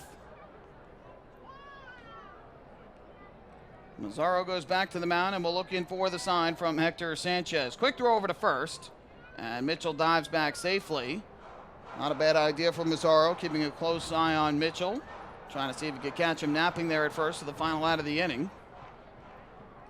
Right-hander is ready. And the 0-2 runner goes. Pitch is swung on and missed for strike 3. Hector Gomez goes down swinging. Vin Mazzaro strikes out the side in the 8th inning. And he has 10 strikeouts on the night here in Game 2 of the Liberty Division Championship Series over 8 innings of 1-run ball. What a job by Vin Mazzaro as he continues the strong work he did as a starter during the regular season. We go to the 9th here at BB&T Point. It's the Ducks 7 and the Rockers 1. Hey fans, this is outfielder and hitting coach Lou Ford, and you're listening to Ducks Baseball on the Long Island Ducks Broadcast Network. We asked people across Long Island, what does energy efficiency mean to you? Energy efficiency? It means finding ways to save a few dollars on my electric bill each month. PSEG Long Island is introducing smart technologies that let you control just how much energy you use. To me, it really is important to keep Long Island green so future generations can enjoy our island's beauty. And we're partnering on renewable sources that will keep Long Island sustainable for generations. Discover all of our energy efficiency programs at psegLINY.com/efficiency. Take your group out to the ball game this season and enjoy all the fun of Ducks baseball at discounted prices with the picnic area, luxury suites, the Smokin' Owls party deck, and so much more. Bringing your group to the game will be an unforgettable experience. The Ducks even offer opportunities to sing the national anthem, serve as the Ridgewood Savings Bank color guard, be the Nickalock Dream Team, put on a pregame performance, or shag fly balls during Ducks batting practice. To book your outing today, call 631-940-3825 and ask for the group sales department. Long Island Ducks Baseball. Good times every time.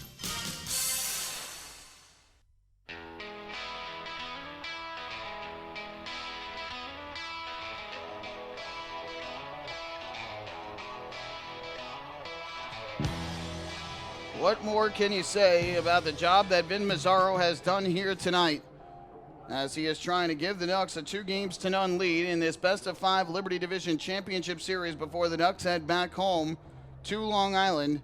8 innings, 1 unearned run, just 2 hits. He has walked 4, but has struck out 10. Never went past 7 innings during the regular season. His season high was 11 strikeouts during the regular season. What a performance thus far tonight from Vin Mazzaro.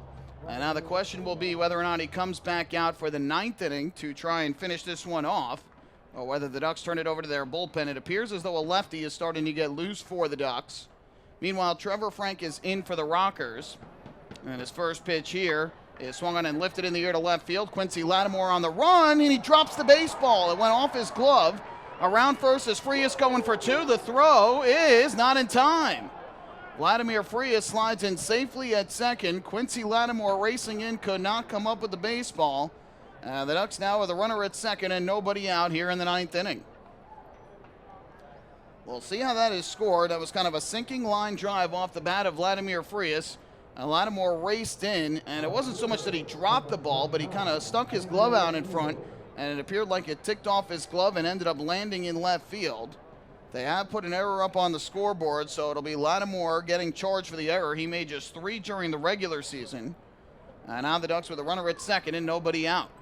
That'll bring up Daniel Fields to the plate. He hits from the left side.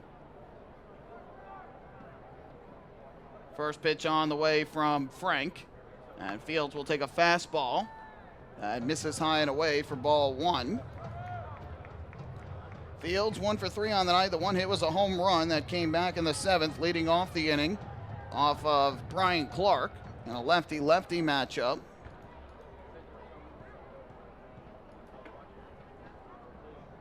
The 1-0 from Frank. Fields will take a fastball. This one misses.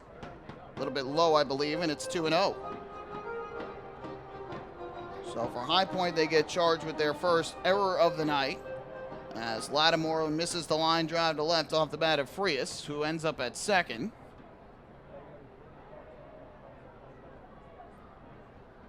Frank's 2-0. Kicks and fires. Fields will swing and a miss as he cut through the breaking ball from the right-hander. And that'll move the count to 2-1. Frias now 1 for 4 on the night with a run scored. He had a base hit his first time up. Second time, though, that he is on the base paths in this game. So it'll be a 2-ball, 1-strike pitch here from the right-hander. Frank is ready. Frias leads off second. Kicking the pitch. Fields takes a fastball. This one misses just low. And now Fields in the driver's seat with a 3-ball, 1-strike count. Kyle Halbom with a scoreless inning in the 8th. He gave up 2 singles, one to Mazzilli, one to Romero, but ultimately no runs, as he got the double play off the bat of Washington. No walks or strikeouts either. The 3-1 from Frank. Looks to second. Kicks and fires home. And Fields will swing and hit a ground ball to first. Cardullo will field. He will take it to the bag himself, and he beats Field by about a step and a half. But Fields gets the job done. He moves Frias over to third base with less than 2 outs. That way a fly ball could bring him in with an insurance run for Long Island. So Fields now 1 for 4, and back to the top of the order we go for Ray Fuentes. So again, there is a lefty getting loose for the Ducks. It's very hard to tell from how far away we are, but it almost looks like Brian Mattis is the lefty that is starting to get loose for the Ducks. Felix Carvalho and Clint Freeman, the only other lefties. It does not look like Freeman. First pitch here is taken outside for ball 1 by Fuentes. Again, Mazar's had 109 pitches on the night. His season high was 106. So I'm not sure the Ducks want to have him throw again in the 9th inning. The 1-0 from Frank. Fires home. Fuentes a line drive up the middle and into center field. There's a base hit. Vladimir Frias will trot home from third. Ray Fuentes with an RBI single, his first hit of the postseason, and the Ducks now lead it 8-1. So with a second straight night, the Ducks have put an 8 spot on the scoreboard. An unearned run as they take advantage of the error by Lattimore in left. So Fuentes gets his first hit, first RBI of the postseason. The Ducks now have a 7-run lead. Here's Steve Lombardozzi, and he fouls the first pitch back behind home plate for strike 1. Lombardozzi tonight, a triple, 2 RBIs, 2 runs, and a walk among his 4 trips to the plate. It's also fly to right and fly to left. Frank comes set. And the 0-1. Fastball is taken high and outside. That'll even up the count at 1 ball and 1 strike. Frank this year pitched in a total of 50 games for the Rockers, 7 holds, 13 saves, 3-4 record with a 4.33 earned run average. Began the year as a closer. Now Ryan Kelly has primarily served as the closer for the Rockers. Here comes a 1-1. Frank set at the belt. Kicks and comes home. Lombardozi takes the fastball high and away. And that'll move the count to 2 balls and a strike. In the bottom of the ninth, it'll be the middle of the order for the Rockers. 3 righties, Lattimore, Schaefer, and Russell due up to the plate.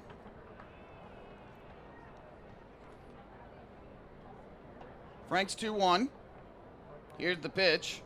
Lombardozi is swinging a miss. Good fastball from Frank. Good swing by Lombardozi, but he just missed. And now the count is even at 2 balls and 2 strikes.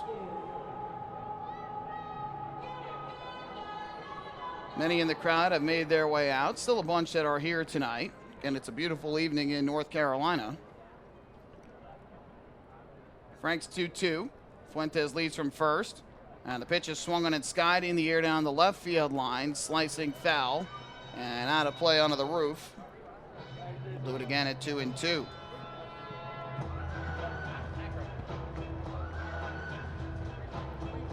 Obviously, these 2 games, the first 2 playoff games in franchise history for the Rockers. Their first 2 home postseason games as well, after they clinched a wild card berth on Saturday with their win over the Ducks on Long Island. They were able to hold off the New Britain Bees and Somerset Patriots down the stretch to secure the final berth into the Atlantic League playoffs. Again, the 2-2 pitch. Frank delivers, and Lombardozi fouls one off. Pitch was down in the dirt, or not necessarily in the dirt, but was down in the zone. Lombardozi got a piece to stay alive. Ducks getting in after winning both the first and second half titles in the Liberty Division. They won a franchise record of 86 games this year, best record in the Atlantic League, their best record in team history. At 32 games over 500. Here comes the 2-2. Once again from Frank. They kick the pitch. Lombardozi drives one in the air to center. It's hit fairly well. Looks like it's going to stay in the yard, though. And Miles Shorter will make the catch for the second out. Boy, even the outs that Lombardozi are hitting are just absolute missiles off the bat. His fly out to right was hard hit in the first. His fly out to center here in the ninth, hard hit. Just unfortunate that it's being hit either right at outfielders or to deeper parts of the ballpark. But even when Lombardozi is getting out, he is hitting the ball hard, and that's got to be a positive sign for him. So 2 away in the inning. That's going to leave it up to Lou Ford, who has had a strong night again here at the plate. Frank's first pitch. And Ford will take down and away for ball 1.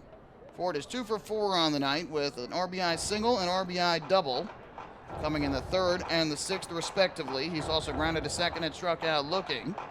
So 2 for 4 at the plate tonight after going 1 for 4 with an RBI and a walk last night.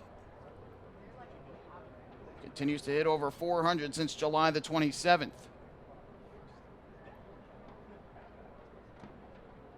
Frank's 1-0.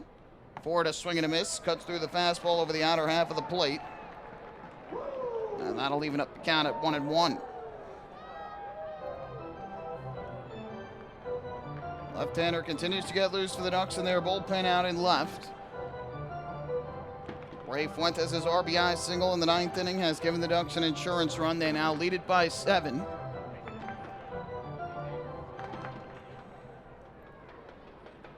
Frank is ready to go. The 1-1 pitch. And Ford swings, and it's a little tapper foul off to the third base side of the plate. Might have just caught a little bit of it. And it might have caught a little piece of his foot. I don't think it did. But just might have caught a little piece of his foot or his leg. Ford seems to be all right, though.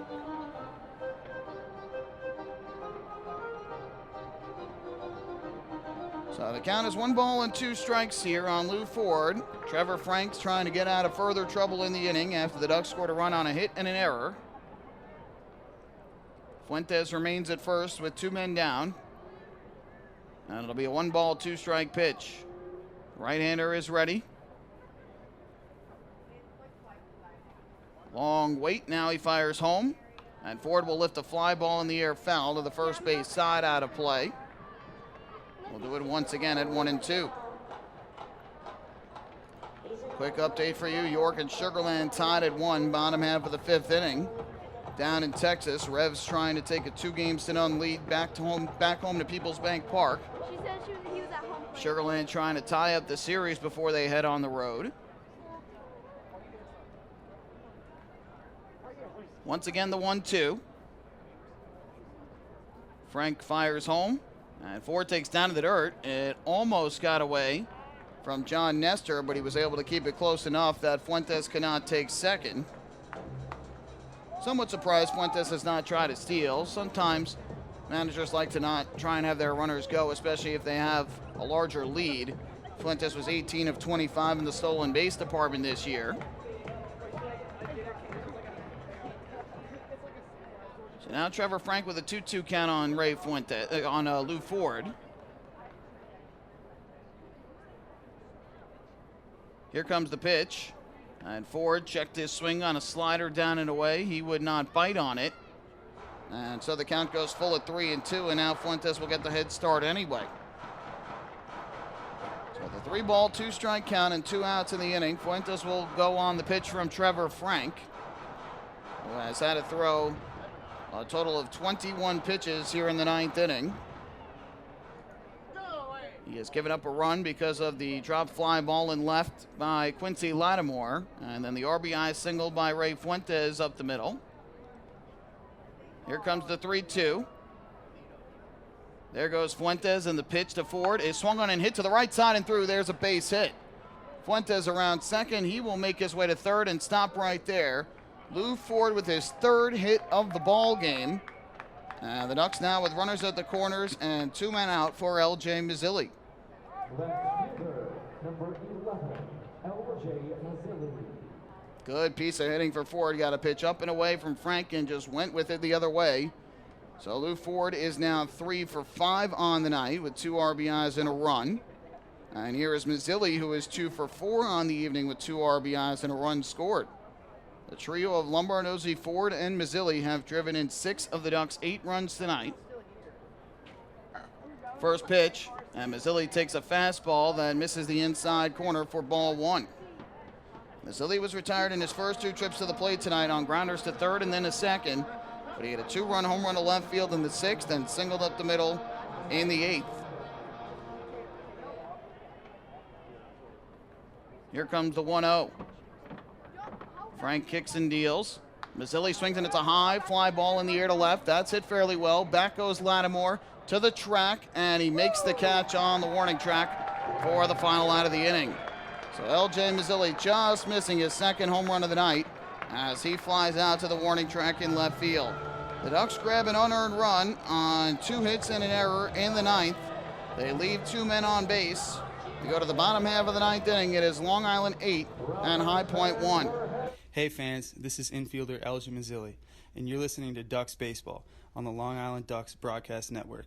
Going way back is Joe Holden, and he is looking up, and that one is headed to field 5 at Robert Moses. The waves are gnarly, and the Ducks have tied it at 1.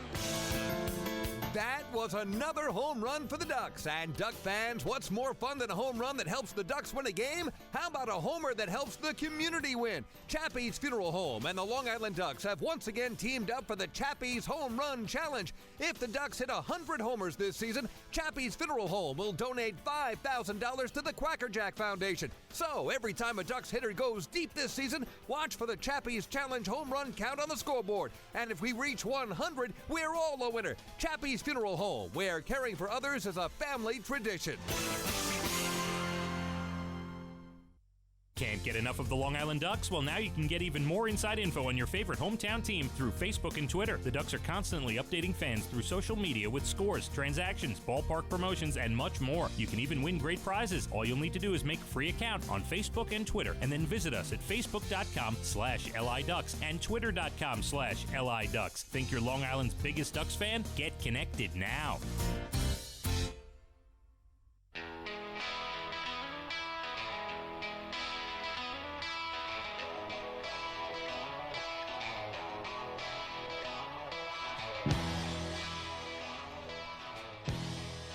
Well, we make our way to the bottom of the ninth inning here in Game 2 of the Liberty Division Championship Series. The Ducks with 8 runs on 11 hits and 2 errors. The Rockers with a run on 2 hits and an error.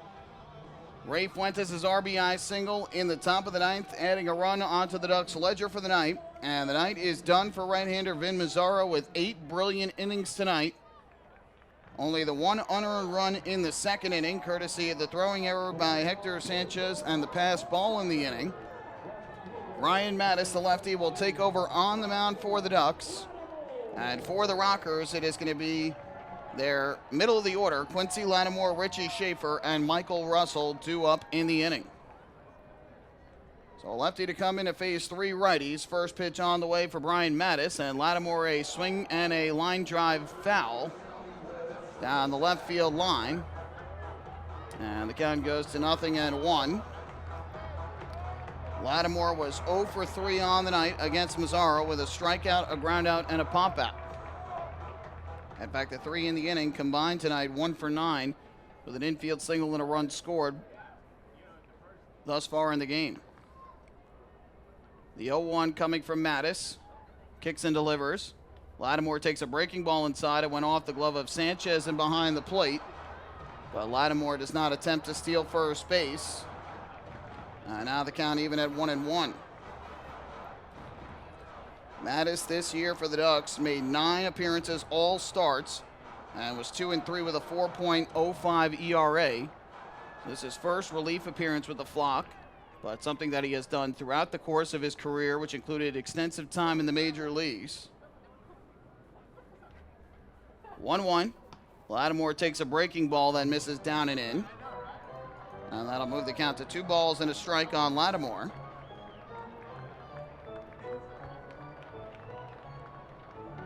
Defense appears to be playing mostly straight away. Mattis is set to go. The 2-1. Lattimore takes a changeup. This one just misses down in the zone. And now the count 3 balls and a strike.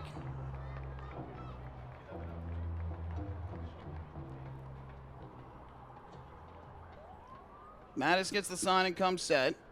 Here is the 3-1 delivery. Lattimore will take a pitch up and away on a changeup for ball 4. So a leadoff walk issued here in the 9th inning by Brian Mattis. The 5th walk of the night given up by the Ducks pitching staff. 1 on, nobody out. And up to the plate is going to step the designated hitter, Richie Schaefer. Mattis this year in his 46 2/3 innings gave up 39 hits, 25 runs, 21 of them earned, walked 15 and struck out 45. Again, 9 starts for the Flock. First pitch on the way to Schaefer, and he swings through a fastball and misses for strike 1. Schaefer tonight is 1 for 3. He reached on that infield single back to the mound in the second and eventually scored. Since then, struck out twice looking against right-hander Vin Mazzaro. Mattis looks to first, the 0-1. Schaefer takes a fastball, that one on the outside corner. And Mattis quickly in front at 0-2. Outfielders all playing pretty deep here, especially right fielder Daniel Fields. Schaefer does have power. Washington holds on the runner at first. The 0-2 from Mattis, and Schaefer fouls one off to the first base side out of play. We'll do it again at 0-2.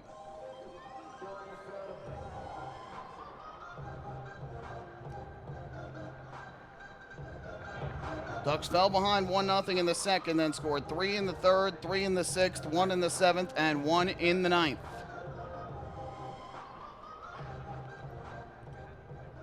Lattimore takes his lead at first. Mattis looks in for the sign. Once again, the 0-2 pitch. And Schaefer is swinging a line drive foul, third base side. Another 2-strike foul ball from Richie Schaefer. And we'll do it yet again at 0-2. So Mattis pitching tonight. It doesn't necessarily take him out of a potential Game 4 start. Ducks have not announced their Game 4 starter if it will even be needed. He would still be in the mix, according to manager Wally Beckman and pitching coach Rick Tomlin. 0-2 again, and Schaefer takes this one downstairs, would not bite out of the zone. And that'll move the count to 1-2. Michael Russell, the second baseman, waits in the on-deck circle. He has grounded out 3 times tonight. Lattimore still at first. He was 12 for 17 in the stolen base department this year. Mattis is 1-2, and Schaefer a half swing at a ball down in the dirt. They appeal to first, and no swing, says Thomas Newsom, the first base umpire. So after two strike foul balls, back-to-back pitches out of the zone from Mattis, and that'll even up the count at 2-2.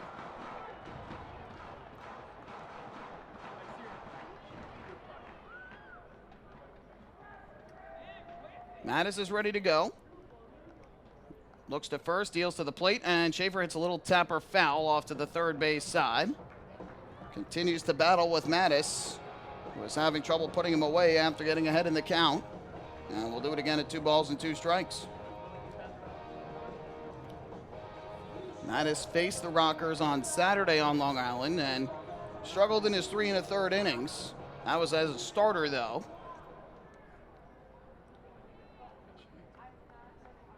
Once again, the 2-2 pitch. Kicks and delivers, and Schaefer fouls off another, this time back upstairs behind the plate. So Schaefer not going down quietly here against Mattis, who's continuing to throw mostly strikes, and Schaefer fouling off pitch after pitch. Now 4 straight 2-strike foul balls, or not straight, but 4 2-strike foul balls in this at-bat.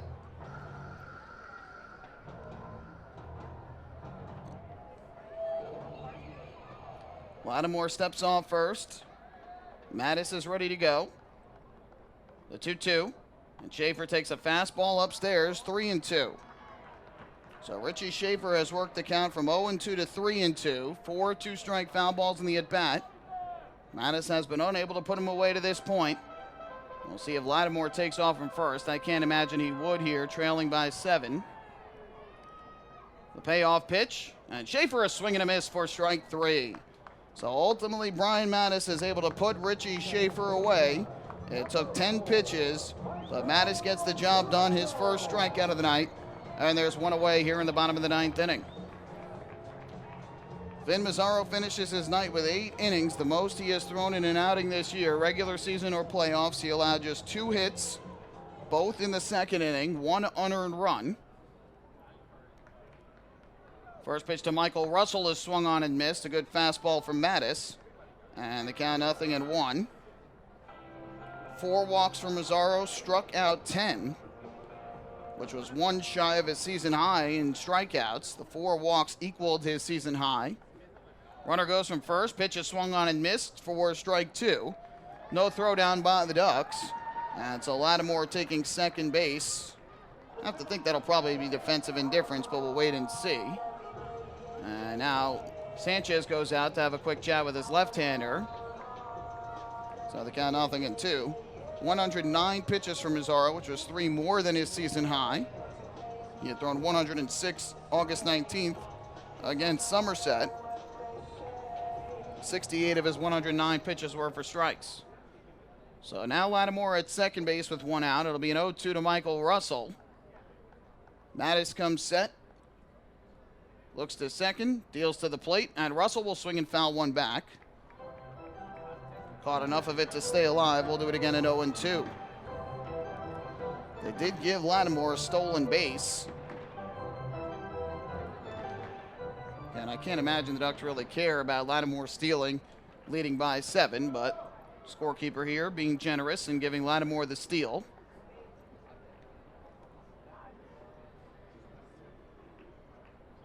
Another 0-2 from Mattis to Russell, who was grounded out 3 times tonight. They kick the pitch, and Russell takes a fastball high and away for ball 1. Waiting on deck is Miles Schroeder, the center fielder, who has driven in the lone run of the night for the Rockers.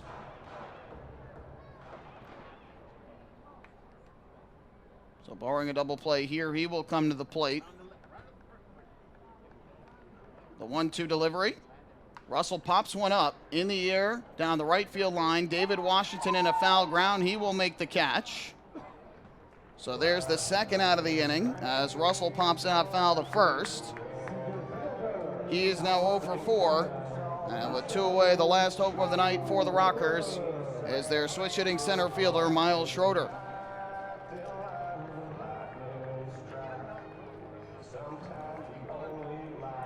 Schroeder was, for a moment, the hero last night. A 2-out, 2-run single to center in the 7th that tied the game at 7. First pitch, and he'll take a fastball up and away for ball number 1. But, of course, Davidson Romero responded with a home run in the top of the 8th. That proved to be the difference in the 8-7 Ducks win.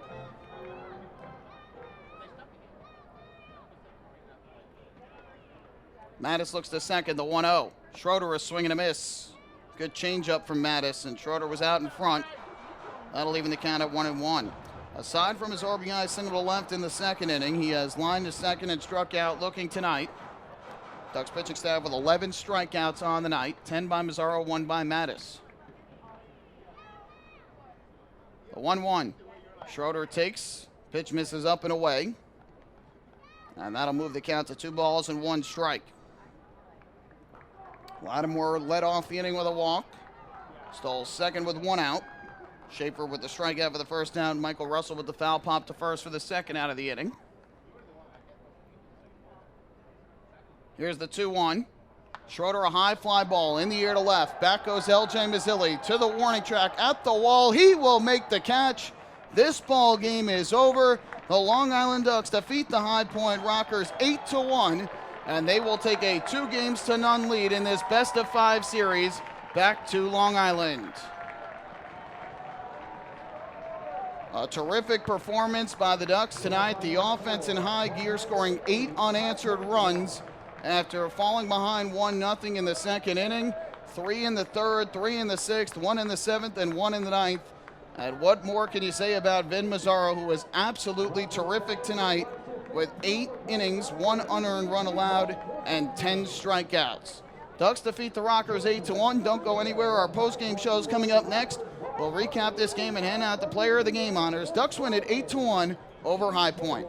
Hey fans, this is Bud Harrelson, and you're listening to Ducks Baseball on the Long Island Ducks Broadcast Network. Sayville Ford, the no-fees dealer, has been family-owned and operated since 1957. Their state-of-the-art facility features a spacious showroom with a giant inventory of new, pre-owned, and commercial vehicles. Plus, every vehicle comes with a 10-year, 100,000-mile powertrain limited warranty. Some exclusions apply. And their service department is open from 6 a.m. to 1 a.m. with enclosed service drives for your convenience and comfort. Sayville Ford, Long Island's Ford giant, is conveniently located off exit 50 on Sunrise Highway or online at SayvilleFord.com. Have your birthday at the ballpark this season and celebrate with the Flock. Kona Ice birthday party packages with the Long Island Ducks are now available. Each package includes 10 box seats, a commemorative birthday t-shirt, and autographed baseball. Refreshments including hot dogs, chips, cupcakes, frozen ice treats, and so much more. Best of all, the birthday child will stand on the dugout while the entire crowd sings happy birthday. Reserve your party today by calling the group sales department at 631-940-3825. Kona Ice birthday parties with the Long Island Ducks, a once-in-a-lifetime experience.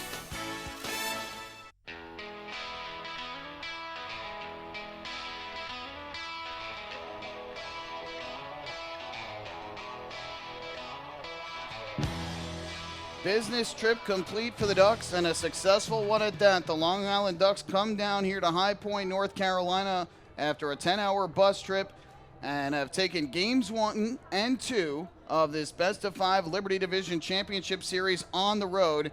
They defeated the Rockers 8-7 last night, and they win it 8-1 tonight. Brilliant pitching performance from Vin Mazzaro. We'll get to more on that in a moment. The offense, a terrific response after falling behind by a run early. The Ducks have scored 8 runs in each of the first 2 games of this series, and they have a 2-0 lead in the best-of-5 Liberty Division Championship Series, with games 3 and, if necessary, 4 and 5 coming up on Long Island this Friday through Sunday. The Ducks improved to 10-11 in Game 2 of a series and are now 3-6 on the road in Game 2 of a series. And meanwhile, Vin Mazzaro, who continues his terrific work, he won his final 6 starts of the regular season, and he wins his first ever postseason start in a Long Island Ducks uniform tonight. Let's recap the game for you. The Ducks fell behind 1-0 in the bottom of the second inning when Vin Mazzaro allowed an infield single to Richie Schaefer, who then went to second when Hector Sanchez's throw went down the right field line. It was a comebacker that hit off Mazzaro, went back to the plate, and the throw down the right field line was thrown wildly by Sanchez. So Schaefer was at second with nobody out, moved to third on a ground out, and scored an RBI single by Miles Schroeder to give the Rockers an early 1-0 lead. It ended a streak of 11 consecutive games for the Ducks in which they had scored the opening run. But never fear, the Ducks came right back in the third against Craig Stem, who retired the first 7 batters he faced before allowing a single up the middle to Vladimir Frias. And then with 2 outs in the third, Ray Fuentes drew a walk. Steve Lombardozi followed with a triple to the right center field gap, scoring Frias and Fuentes to give the Ducks a 2-1 lead. And Lou Ford with an RBI single up the middle extended that lead to 3-1.